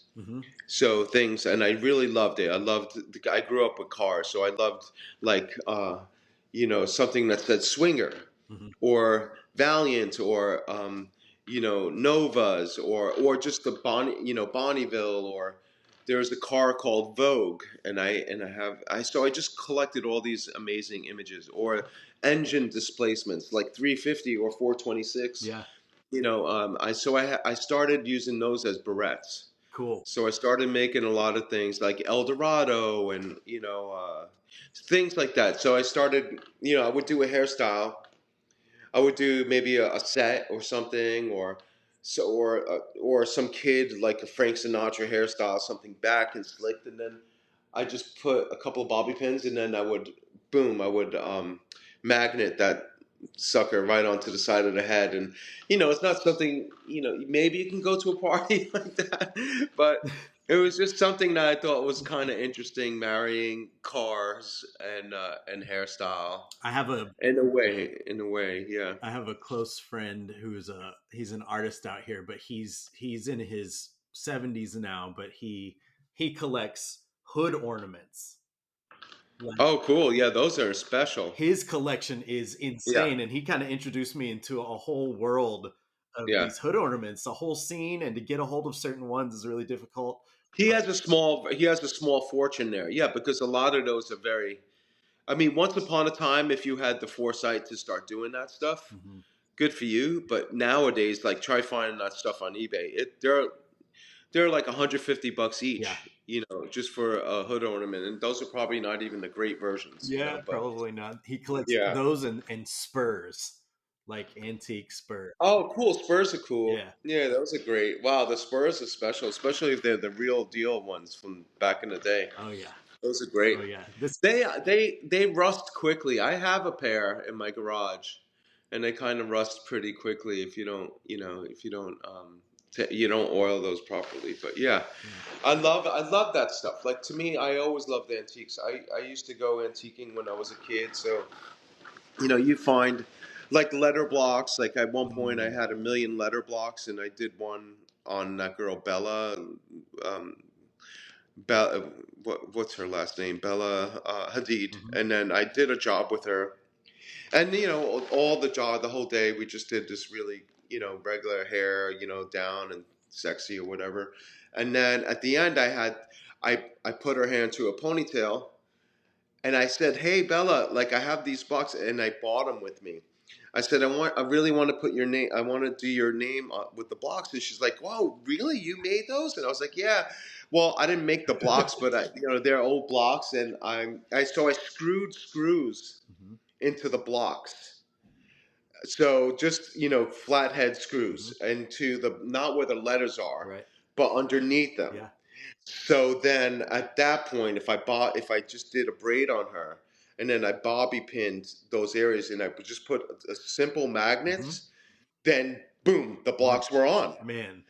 And it was cool, and she dug it, and we got an image, and it wound up in the magazine. It was cool, and so I loved stuff like that. Was another antique store thing. Yeah. So that's another thing that I would just go into an antique store. Another one would be, so these things sometimes, like I didn't have these ideas. Mhm. And then all of a sudden, these ideas started coming to me. Sometimes just going through a shop, Yeah. going to a store, or seeing an old poster, or seeing someone's hair completely all done up, and then somebody just dipping their hair into the pool really slowly. Uh-huh. So half of it's all wet, and the other half is just beautiful and still fresh. Right. Like I've seen images like that in Time Life or something, and I'm like, really want to do that. Mhm. So sometimes, like or a movie, and I loved Texas Chainsaw Massacre when I was a kid. Like that was one of my favorite movies. Like lick my plate, you dog dick. Like it's just like the really fucked up family, but they were fucked up. And Mhm. so I love chainsaws, and so I want to. I have a bunch of chainsaws, and because I have a lot of woods, and I have a place in the Adirondack Mountains, Okay. and so I'm always like, shit falls, I have to cut it up, and so the blades die a lot, and so I wound up getting all these chainsaw blades and started making headbands out of them Oh, wow. because they're just so, they're just, and then if you turn them in, they just turn into something. They turn into like rabbit ears or whatever, and then so they just become, so you could just have a really cool, like, or just back and then, teased up and down and, whatever, just bent on the ends Yeah. or a nice fluffy style. And then all of a sudden you have this like cool headband.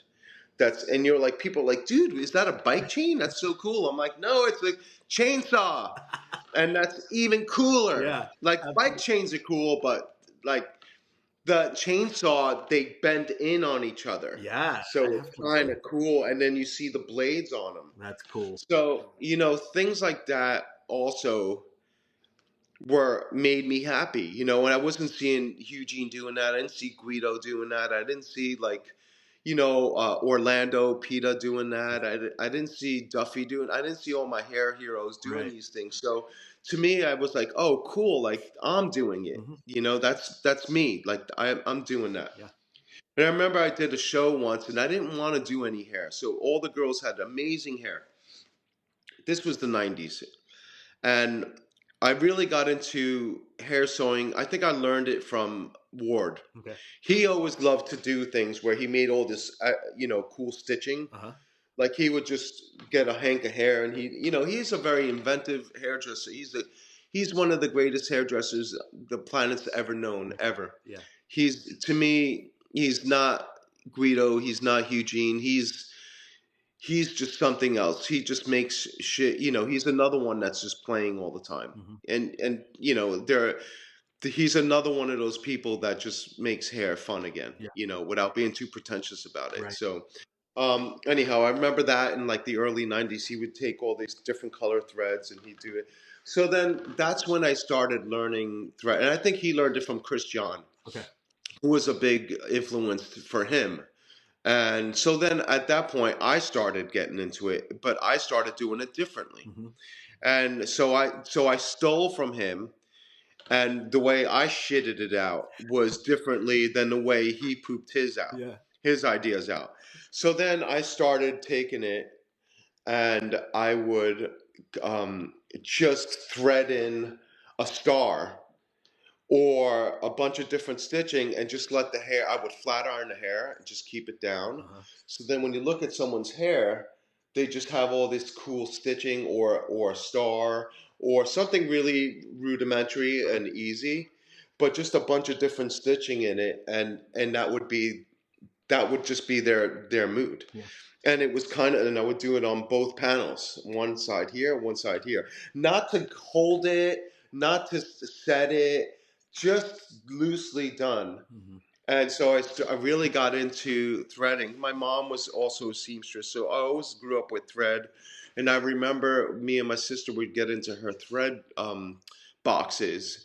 And we had a basement full of chairs and tables and some columns. And we would just take one leg, put another, so we would spider web our whole basement Yeah. with all different colors and then try to crawl through it. Oh, cool. So, and it was so, I grew up with yarn and colors and thread and fabrics. And so I always got it. I always loved that. To me, it was just something that came naturally, and not as a gimmick or something that was something I was trying to sell or something. It just came natural in me. It was just something that was part of something that made me feel comfortable Yeah. and made me feel less pretentious in a pretentious business. Yeah. So it was something that I wanted to explore, like all this playfulness with hair. And, of course, I spent all these years trying to learn to be a great hairdresser. And then at the same time, I would use the rudimentary the hair I would do, and then try to mess with it any way I could, Yeah. to make it my own. And so that I'm bouncing all over the place, but at the end of the day, like, to me, these are all things that were part of my journey. That there was not one particular thing that I wanted to learn. It wasn't like I wanted to learn Vidal Sassoon Bob. I didn't want to learn how to do a something long, short in the front. If I do it, I would just do it. Mhm. And I learned to cut hair that way. I noticed when Julianne cut hair, we just grab hanks of hair and just start cutting into it with thinning shears. And Odile did the same thing. And these beautiful haircuts they just chisel it out. Yeah. It wasn't, it was chiseled out. So it looked like an old pair of jeans already. Yeah. It didn't look like a haircut. And it probably didn't grow out like a haircut either, where all of a sudden you have this Yep. box that you need to get fixed again. Yep. Would just grow out into this organic plant. So it was cool. Like, all those things kept me in the game. It kept me, because I've wanted to quit 1,000 million times Yeah. because of every now and then it's a job. Yeah. Sure. Every now and then this world becomes a job. And then at that point, that's when I realized, like, shit, I don't want to, this is becoming a job. I don't want to do this anymore. Yeah. So, and it sounds stupid because it is a job, but at the end, if you could do any job where it doesn't feel like it's a job, Yeah. then you won. Sure. Then you won in this life. Because if it's hard to, I don't know. It's hard. This world is hard to. It's hard to. There's so much stress in this planet. There's so much anxiety. Um, there's so much. Everyone's always thinking they could be replaced if it's a lover, or if it's a best friend, or if it's, whatever it is. Like, there's so much anxiety in this world that if you could just escape that through just from passion, passion play and making things all the time, then you kind of found a way to survive another day, and that's how I am. It sounds like, honestly, like, it sounds like it's a bit of a choice. You can look at your job, especially if you're a hairdresser, you can look at it as a job, but if you make the choice to see it as a creative opportunity, and that it's really such an awesome thing to be able to do every day and meet all these different people and create all these different things. It's pretty Yeah, amazing. yeah. I think that's the reality of it. Like I said, there's people who are so creative as well. Like, I noticed you did Eugene. I watched your episode on Eugene, and I realized, like, he is such a. There's so much pressure on that man to be great. Yeah. When if you hire somebody like that and you're expecting something, there's so much expectations go into hiring somebody like that.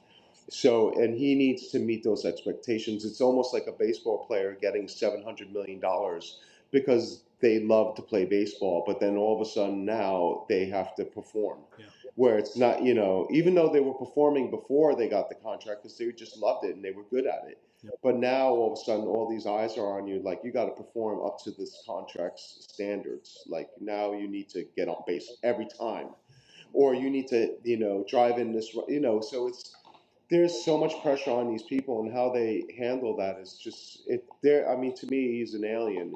He's like one. He is like a Jimmy Page. He Yeah. is like a Willie Nelson. Like, they're able to go out there and perform under such high pressure and not forget the lyrics to the songs or not forget the chords to their songs. It's It incredible. is. I always bring it back to music for some reason because I feel like, it's you can't you ruin the magic if you just if you forgot these things in the middle of a song. Like, and it's the same thing when in the middle of the show you have to like, or in the middle of a great high intensity shoot, like you have to perform. You have to be, you have to be able to get into, find the characters that they're, that's going to transform that shoot into something, that film or whatever it is into something important. Yeah. It's great. So I mean, that's where I'm at. I'm trying to be a student. I'm slowing down because I'm 55 now. So I'm just trying to do it whenever I can, and I practice a lot, and I'm hopefully to stay in this. I started getting into education now because I thought that way, like telling my stories and being able to meet other hairdressers, that I get inspired as well, and I have been since I've been doing this. Like I realized, like young people and people my age, it's kind of cool. We all need to be inspired. We all don't get lucky enough to be on these shows Right. twice a year or three times a year where you can get that inspiration left and right. I felt that I was there once upon a time, so I highly recommend it to anybody if they can get on these things to get in there, because it's an interesting dynamic. It's something that you can't learn in school. It's something that you can watch, even if you're not doing anything. Just being in that room is just such it's really priceless. Well, I'm gonna try to be there actually for sure for your class, so you may see me. Oh, cool. I know you're going to come out there. Where do you live? I'm in Are Los you? Angeles, so Oh, you're in LA. yeah, not too bad of a You're drive up. So you're not far. yeah, so Great. I'm looking forward to it, and it's just really cool to be able to access a brain like yours, and it's inspiring, and I hope you keep teaching and sharing, your process. Yeah. Well, as long as people be like, "Hey, you want to do it?" I'm down. I think it's really cool. Awesome. I definitely think it's a good way of getting like-minded people together, and then and seeing what happens, right? Just throwing ideas at the wall, and then we all come out of there like, and it's really gasoline, a lot of this stuff. Sure. It is. It's You realize it really it lasts for months sometimes when I leave these places. Like I come out invigorated and able to do a lot of things. You can have it. It's vegetable. No, it's all you though. I have too many vegetarians in this house. I'm married to one. I get it. Yeah, me too. Yeah. So, and then two of my kids became Yeah. vegetarians, and it's fine. It's all good. It's I fun. like vegetables. Yeah, they're good. It's good. They're good.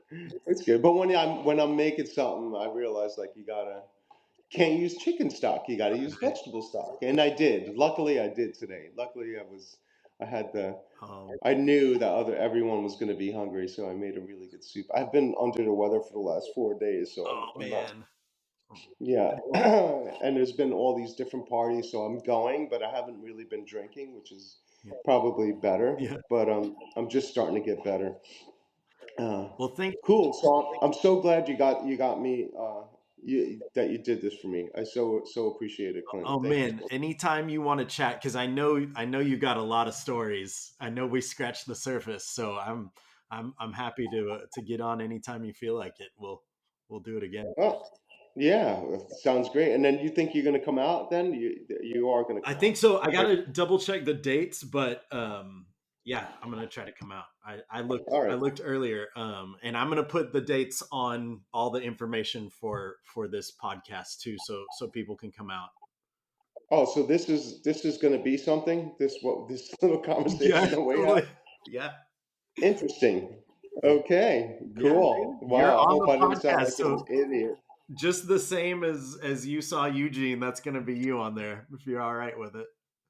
Yeah, that was so great. It was such a great little insiders into his mind. You don't see too much of that on the internet on him. Man, So it was really great. It was so valuable information. I loved it. I loved every minute of it. they It was great. contacted me to do that, and I was only like maybe I don't know 3 or 4 podcasts in, so I was really trying to get the hang of it, even on a technological level. And I was like, Yeah. well, it's Eugene, so I better get it together. it seemed flawless. Awesome. It seemed like, yeah, it didn't there was it was perfect. It looked great. I thought you guys were in the same room almost, but I realized you were not. Yeah, No, I thought it was going to be one of those conversations where you're one on one with him. I Yeah, wish that was easier to do, but all the hairdressers that you want to talk to are in so many different places. It's so just many different places. almost impossible. E- Exactly. Well, this is going to be a good one. Let me know if you ever want to chat too. You can hit me up or Yeah, all that stuff. will do, man. So thanks. All Thanks right. a lot. This was great. Thank you so All much. I can't wait. right, So Dennis. I would like to, how long was this? How long was the I think interview? all in all, we're about a little over an hour and a half. Wow. Holy cow. That was long. Yeah, Jeez. but I like that. I want it to go as long as it feels comfortable because, it's, you never know when you're going to get a chance to do this, and to me, it's documenting stories, and it's there for other hairdressers or other creatives to go back and look at, and Yeah. it's a privilege. How many did you do so far? I think you might be maybe 7 or 8, so not a ton. Um, Yeah. but it's been great so far. I just did James was my Oh, last one. amazing. It was really good. Um, Yeah, he's got some new stuff out there too, yeah, right? He's got some amazing, like a hair pill or shampoo pill or yeah, something. shampoo tablets, and he actually sent me some of his stuff, and it's a really amazing product. Like it's Yeah, great. that's what Brett said. Yeah, he told me. Brett was like, "Oh, he sent me all this stuff, and it's incredible." I know. I should reach out to him and see You should, what it's all you about. should, you Yeah. like it. Where was he? Was he in Costa Rica? Or Mhm. was he in like he was out there? Yeah. Amazing. Good call. Great. I want to check that out. Is it out It's already? out. Yeah, Oh, amazing. it's out. Do you throw images into these things? No, right? You It just depends. If the conversation goes kind of image heavy, then I will. And I think I'll probably try to reference some of yours uh, for yeah. this one. So we'll put it I'll on you. send you some of that iron stuff. Oh I man, thought it was kind of interesting, a lot of that stuff. So yeah. I think Send me whatever you can think of that you might have talked about or want to share. Yeah, okay. send away. That'd be really helpful. I love it. All right, great. So happy holidays, and you guys are sticking around. You're going to be in Yeah, LA. yeah. Oh, great. Yeah, it's like 7 degrees here. It's really chilly willy. Oh, it sounds awesome. Actually, I miss cold. Yeah, a lot of people are always complaining that it's too warm because it's supposed to be winter, Yeah, and we had like kind of a warm October and November, and so now that it's like this, now everyone's complaining it's too cold. it's they got it's what they wished incredible. for, huh?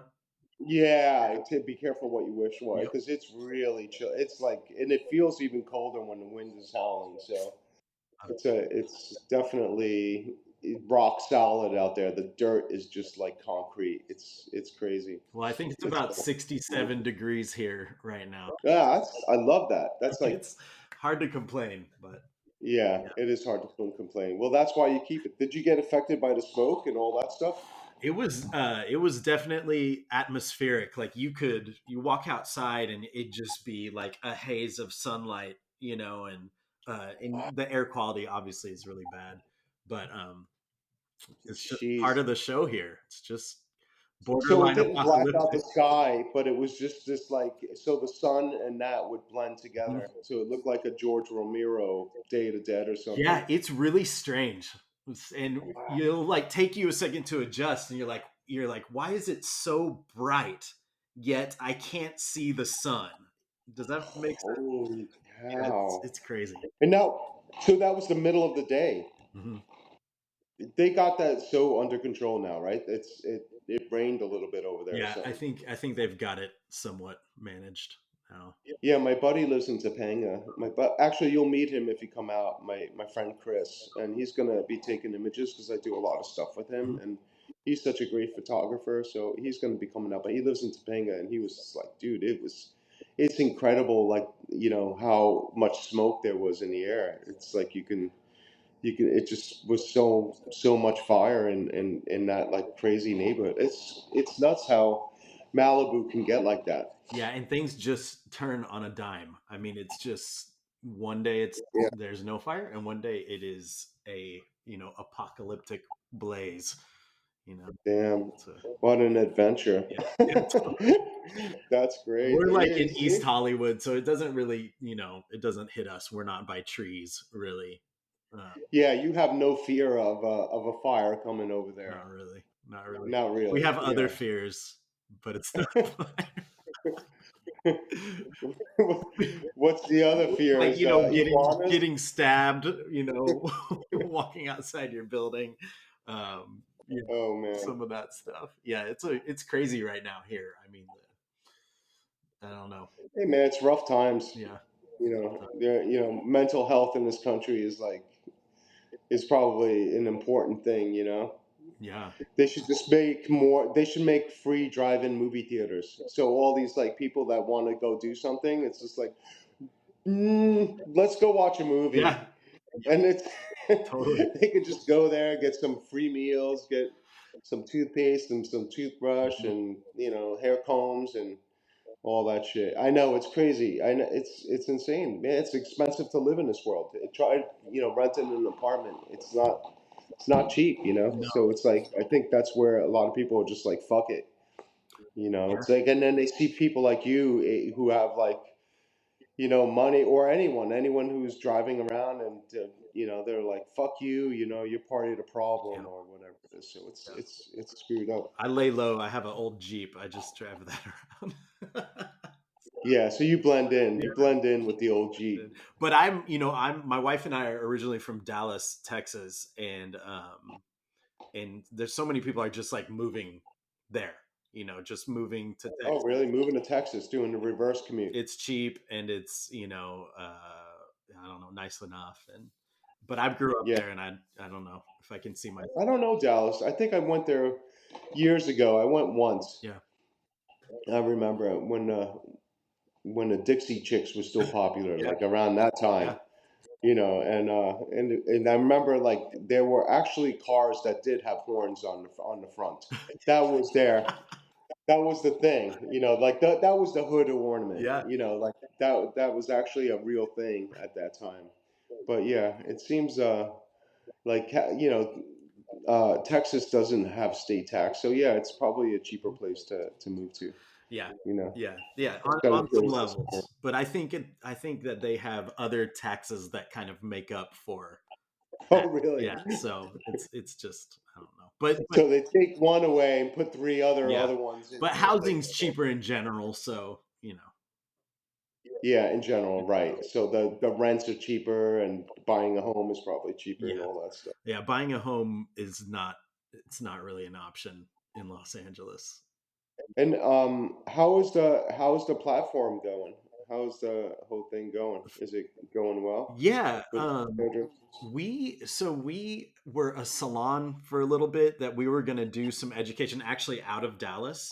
So And that's what it was called? yeah, yeah, it was cool. Lost Hairdressers? Uh-huh. Oh, that's It cool. was Nice. cool, man. It was really gonna be cool, but unfortunately, it was right before COVID. Had some issues with a partner, and it was just did not. Bad timing. Yeah, it was bad timing. It really could have been cool. It could have been like a very centrally located education hub, which was exciting. But um, I managed to, come out keeping the brand, keeping what I'd created prior. And then now I get to just really focus on what I like, which is talking to people and stories and stuff. So This is the best. yeah, It's great that you turned it into this. cool, I think this is, people like myself, that's what I'm looking for. good. I'm always like trying to go on YouTube and trying to find some lost interview or something like that. Yes. It's incredible. You're right. Like I feel like you can get so much. It's almost like being in the room with that person. So it's really cool to see people open up about their experiences and what drove them to do what they do, and the whole thing. It's really cool. It's such a another breadcrumb trail on the journey, Yeah, so it's cool that you're doing that. I cool. think it's smart because images are images and that's fine, but the stories are really, it's almost like, you look at a frozen frame, but it's nice to see a whole movie. You're not just one take. So I think that's what you're creating now. You're actually getting it's becoming cinematic more. Yeah. Like I'll see his images differently Right. through his words, Yeah. which is great. That's Yeah, love it. awesome to Great, hear. great. Transformation of Lost Hairdressers. I think that's so smart. Well, you've always been super supportive, man. I really appreciate you. Oh yeah, I remember when you first started. It was years Yeah. ago, and it was so cool. I was like looking at the stuff, and sometimes I'm like, shit, I'm gonna quit. Like how did that person do that? Yeah. It was cool. It was really well edited. Cool. So you did that? Was that you? Yeah. Yeah. I started it as a blog, like, I don't know, probably in 2009 or something. And then Instagram came out, and then I started it as an Instagram.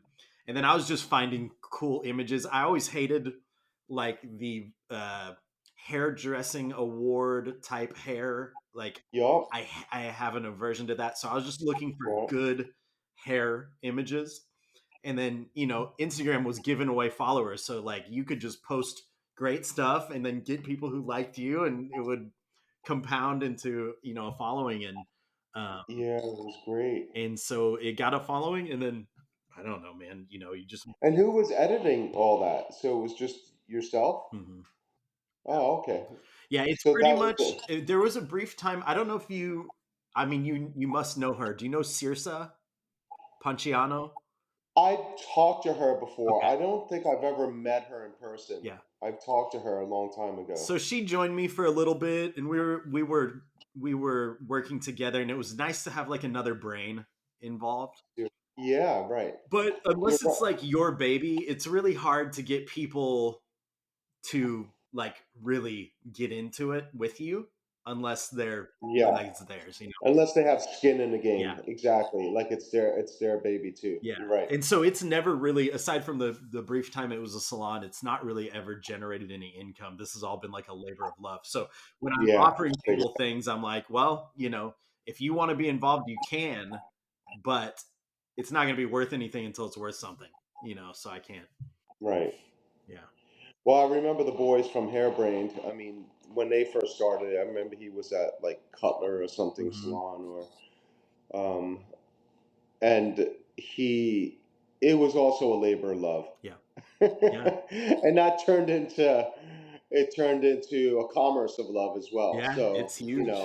It's, yeah, it got really big. yeah. So I remember that was like it started off very humble like that, and then it just it got crazy. So I know they're making their living through that now. So it's Yeah, incredible. which is awesome. I'm Yeah, I just seen Gerard out in we were out in Palm Springs, so it was cool. I was out there for some the hair store. He asked me to do something out there, so I went out there to do a little bit of thing. But there was so many hairdressers there. I bet. It was the whole Marriott was like a million people. It was a million hairdressers, and there was so many different rooms and so many different Oh, styles. that's And really cool. you, yeah, it was cool. But you realize like sometimes you can get like that hair contest, Yeah. like the hair you real like it becomes like this stuff that I remember in the 80s looking at the walls, like frozen Yep. hair, like this would be tight and then this would be frozen up and Yep. it was just like I was like, wow, this is pretty wild I haven't been in one of those things. It was like one of those New York beauty shows or something You like that. know, It you was know how sometimes you'll hear a guitar player that is so not your style and so not why you got into music that it makes you not want to play guitar. right, like Joe Yeah. Bonamassa. I almost said Joe Bonamassa. That's funny. Like I realized, like sometimes I'll see him on YouTube. I'm like, all right, I'll give him another try. He's from New York, and I'm like, he's just too good. Yeah, it's like there's no danger of fucking up here. Right. And it's just all these, faster versions of someone else's licks, and I don't Yeah. know. Yeah, no, he's good, but I don't want to listen Yeah, to he's it. I great. don't want to listen. He's It's not- he's technically a wizard, Yeah. at it. He really is. But I can't. He's not Jimmy Page to me. So No. I love a Jimmy, and I even like Frank Zappa, which is Oh so yeah, awkward I and love weird. Frank. Yeah, it's just so like, when I go down these YouTube holes of him and I'm like, wow, this is like so him. It's the only person that's doing that stuff. And he's so unpretentious about it. Hmm. He's like, Dweezil too. Actually, Dweezil's got a pretty great YouTube oh, channel. he's a Van Halen guy, He right? is, yeah. He's big time Van Halen. I watched him on a YouTube. They had him on and he was showing his Van Halen tricks Yeah, and it was shocking. yeah. What? I think I watched that one actually. Yeah, I was like, what Yeah. is that? I had no idea. Yep. And he's like, yeah, when I was a kid, like evidently his dad loved Eddie. Hmm. And I didn't realize that his pop loved. He was like that guy. He's like this. He didn't like a lot of guitar players, but he loved that guy. That's He yeah, loved. and those were stories from when like Dweezil was like a little kid, right? And he was showing his stuff. Yeah, he was telling the stories when he was a little kid, and he bought home Eddie Van. His dad bought home Eddie Van Halen one night. How cool is It's that? pretty And unbelievable. yeah, Eddie, I mean, he was, you forget he was doing it in like 75, 74, and all that stuff. Yeah. But yeah, I love all those people. Like Randy Rhoads is another guy Oh who I yeah. always love. Randy, it's so heartbreaking to know that he only had two Right. albums, really. Right. And he was another person that was put on the spot Hmm. because I don't think Ozzy was like, this is the way the song Right. goes. I think he was just there. And to make those riffs, like those riffs on Diary of a Madman, Dude. is Yeah. just like I listened to it the other day, and it so holds up. It's almost like it really transports you to like listen to it later if you get a I chance. will. Just go into Diary of a Hmm. Madman, that album. Hmm. It's his last album. It's just such a transportative album. It really takes you somewhere. It's good. The albums are some of the songs are so beautiful on there too. There's a couple of really tender songs on there that's just so incredible, and you could tell like what an amazing guitar player he was. That's And good John timing. Frusciante, I've been like kind of getting back into getting my chops on guitar again. I've been playing for a long time, but really just casually. And I was going to ask you this earlier, but like I never really liked learning other people's music. And I think that was right, a detriment because I always just wanted to write my own stuff. So I right, never took the time to learn Smashing Pumpkins, even though that was a big influence on me when I was 13. I just wanted to right. make it. So now I'm trying to shirk that mindset and learn. I love I think yeah. I was watching John Frusciante where what you're talking about. Hmm. I felt the same way. So I played when I was a kid. Then all those early years of the 90s, I didn't touch a guitar. Yeah.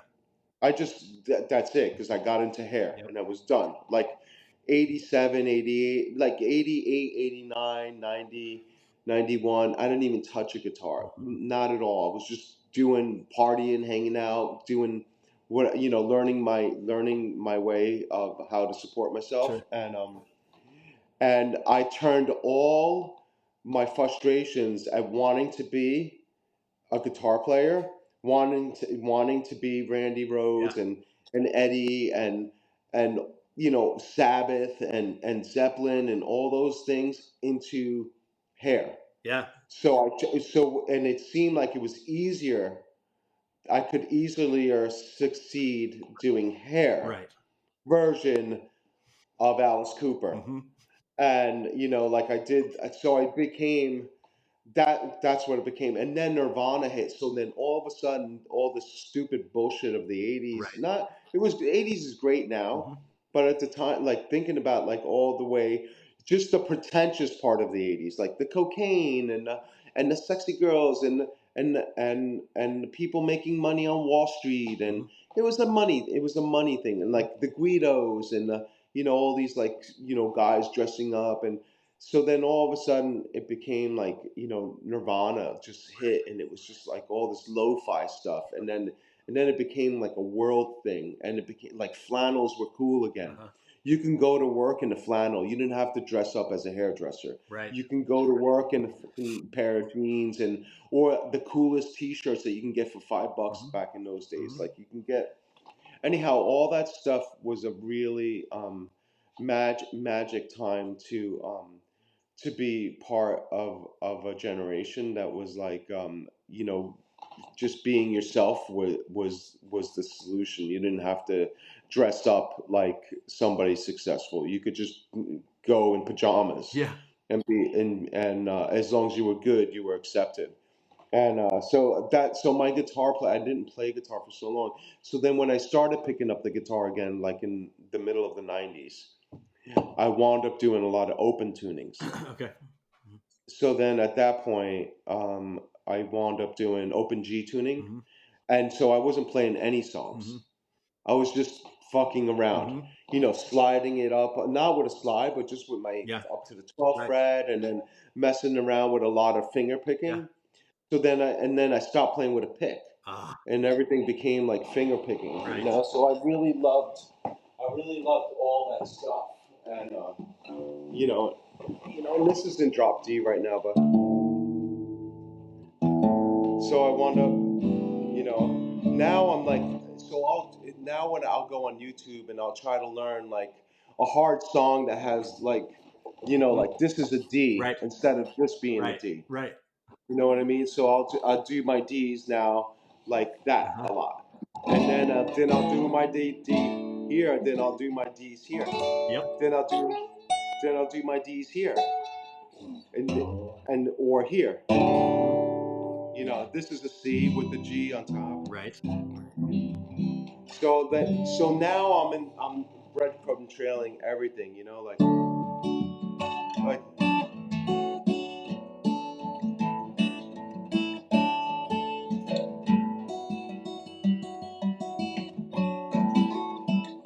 Nice.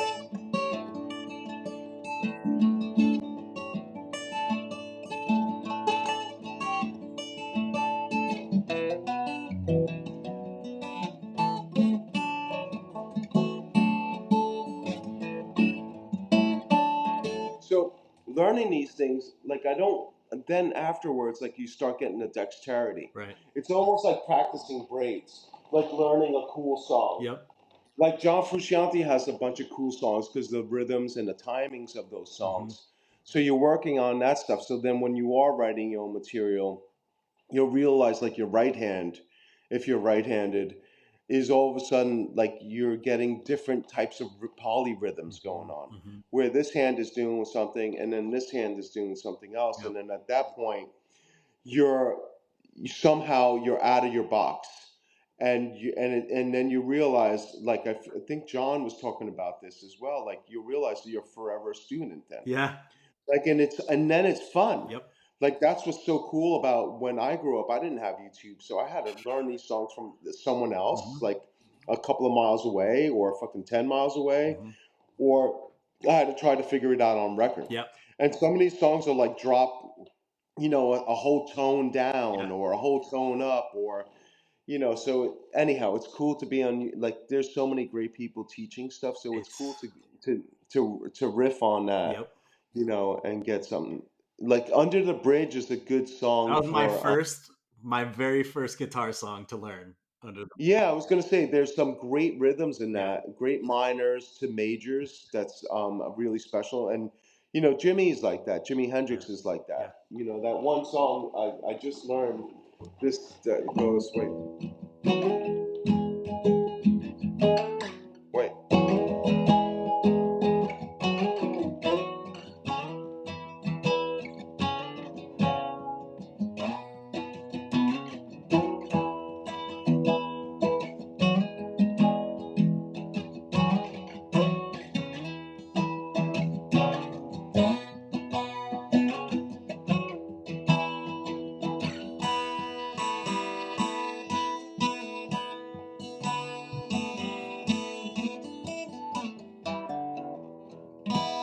Anyhow, Mhm. that's another cool song, but it's another one that's almost like or it's almost like a Smashing Pumpkins Yeah, song. absolutely. Like,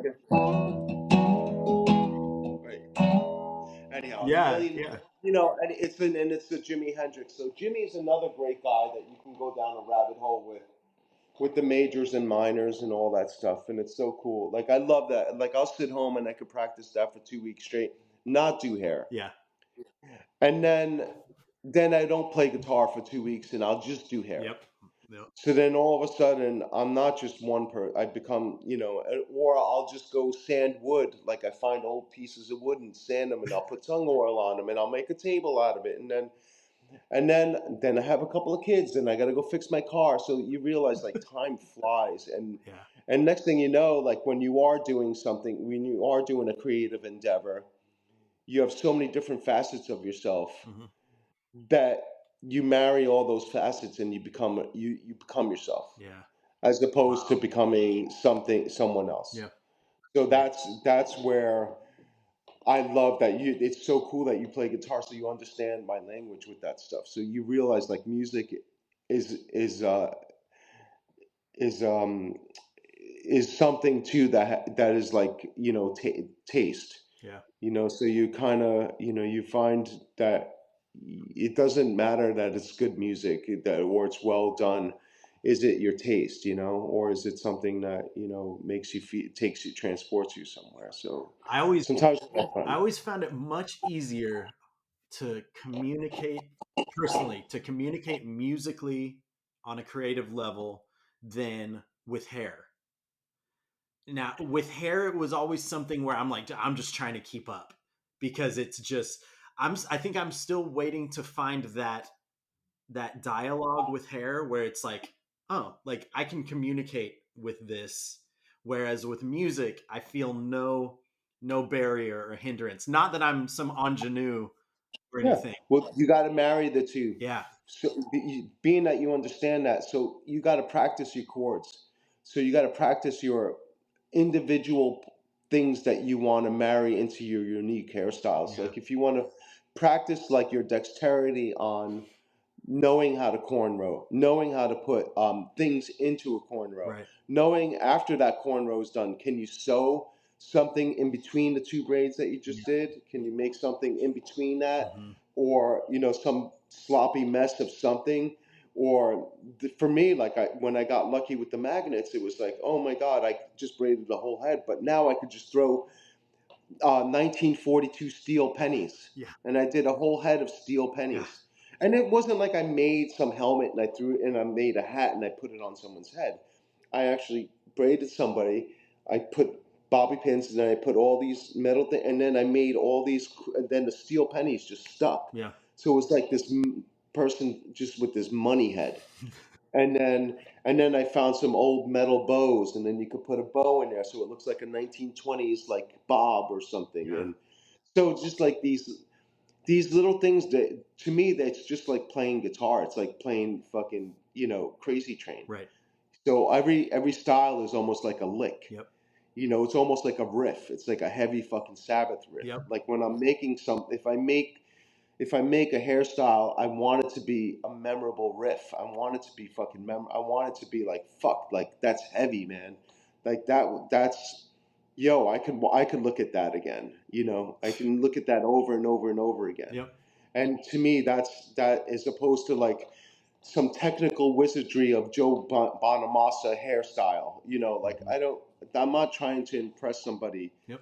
with stuff like that. That's not me. I want to be a John Frusciante. I want to be of hair. I want to be a Jimmy Page of hair. Yeah. I want to be able to create songs out of out of out of images. Something that's going to make you feel 50 different ways. Dude. So that's the reality of where I'm coming from when I do things. And it's the same thing if I'm making wood. Like it's like it's the grain on every piece of wood I make. Every time I find my friend just dropped off a bunch of shit. Yeah, and it's so frozen outside. I'm just gonna leave it out front because it's not gonna get any mushrooms on it or anything. But stuff like that to me, it all makes me happy. That's awesome. Like my dad, we used to go mushroom picking. Yeah. They're from Italy, so every it starts in like the end of June. There's porcini seasons, then it turns into chanterelles in the end of July. and then at that point it turns into hen of the woods in September. Yeah, Like, I know all the mushroom seasons, and I go, and so that's great for my eye, just going through the woods and being able to identify the different shapes and colors of what particular mushroom I'm looking for. sure. So it keeps the dementia away. It just keeps you, like all these things are all training. If you look at it in a Jedi way, everything is training. Yeah. Mhm. Everything we do is like some form of training that'll unleash into whatever creative endeavor you do. Yeah. Well, it seems like the farther you get from kind of the natural way of doing things, the more problems persist, but you spend your time gathering and doing things that involve nature in your life. It keeps you sharp. Yeah. I don't know, man. It's a lot. Instead of just for money Yeah. or for fame, you're doing it because it's the oxygen Mhm. that you need to, for that particular day. So I think that's where our industry could get lost in, because it's a very suffocating job if you work in a salon and you're doing 20 people a day, and you have to, it becomes I don't know what it is. So I know it could be a job, Yeah.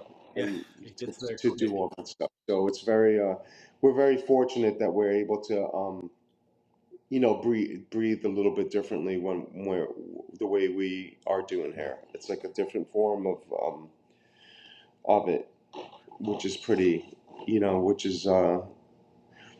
useless too within the hair industry, but at the same time, it's pretty necessary if you want to keep your mind and stay long in doing it, I think. Yeah, it really is. Yeah. Dennis, thank you, man. Thank you for this conversation. All right, It was brother. You awesome. know who I was thinking of? What's his name? Rick Rubin. Yeah. He's got a gazillion fucking things now. And a great podcast, man. That podcast is The really best. so good. Yeah.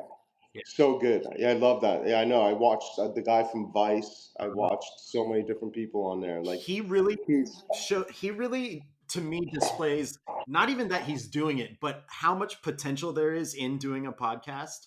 Like how far you could take it even from a musical angle, right?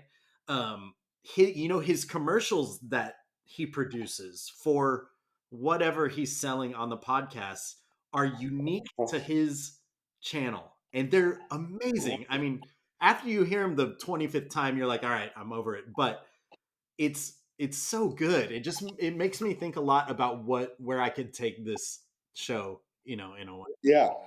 Great. I would use him as inspiration, Yeah, definitely. yeah, If I were you, yeah, yeah, that's definitely a nice template to marry into your own vision of this, what you're doing. I think it's he's so important. Like, I never thought that I thought he was a recluse yeah, kind of guy yeah, forever. I had no idea he's so vocal about so many different things. So, and it seems like he's just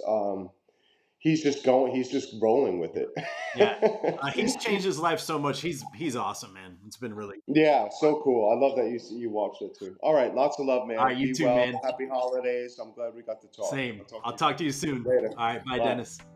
Bye. Before it was so easy to get off. Now it's so hard.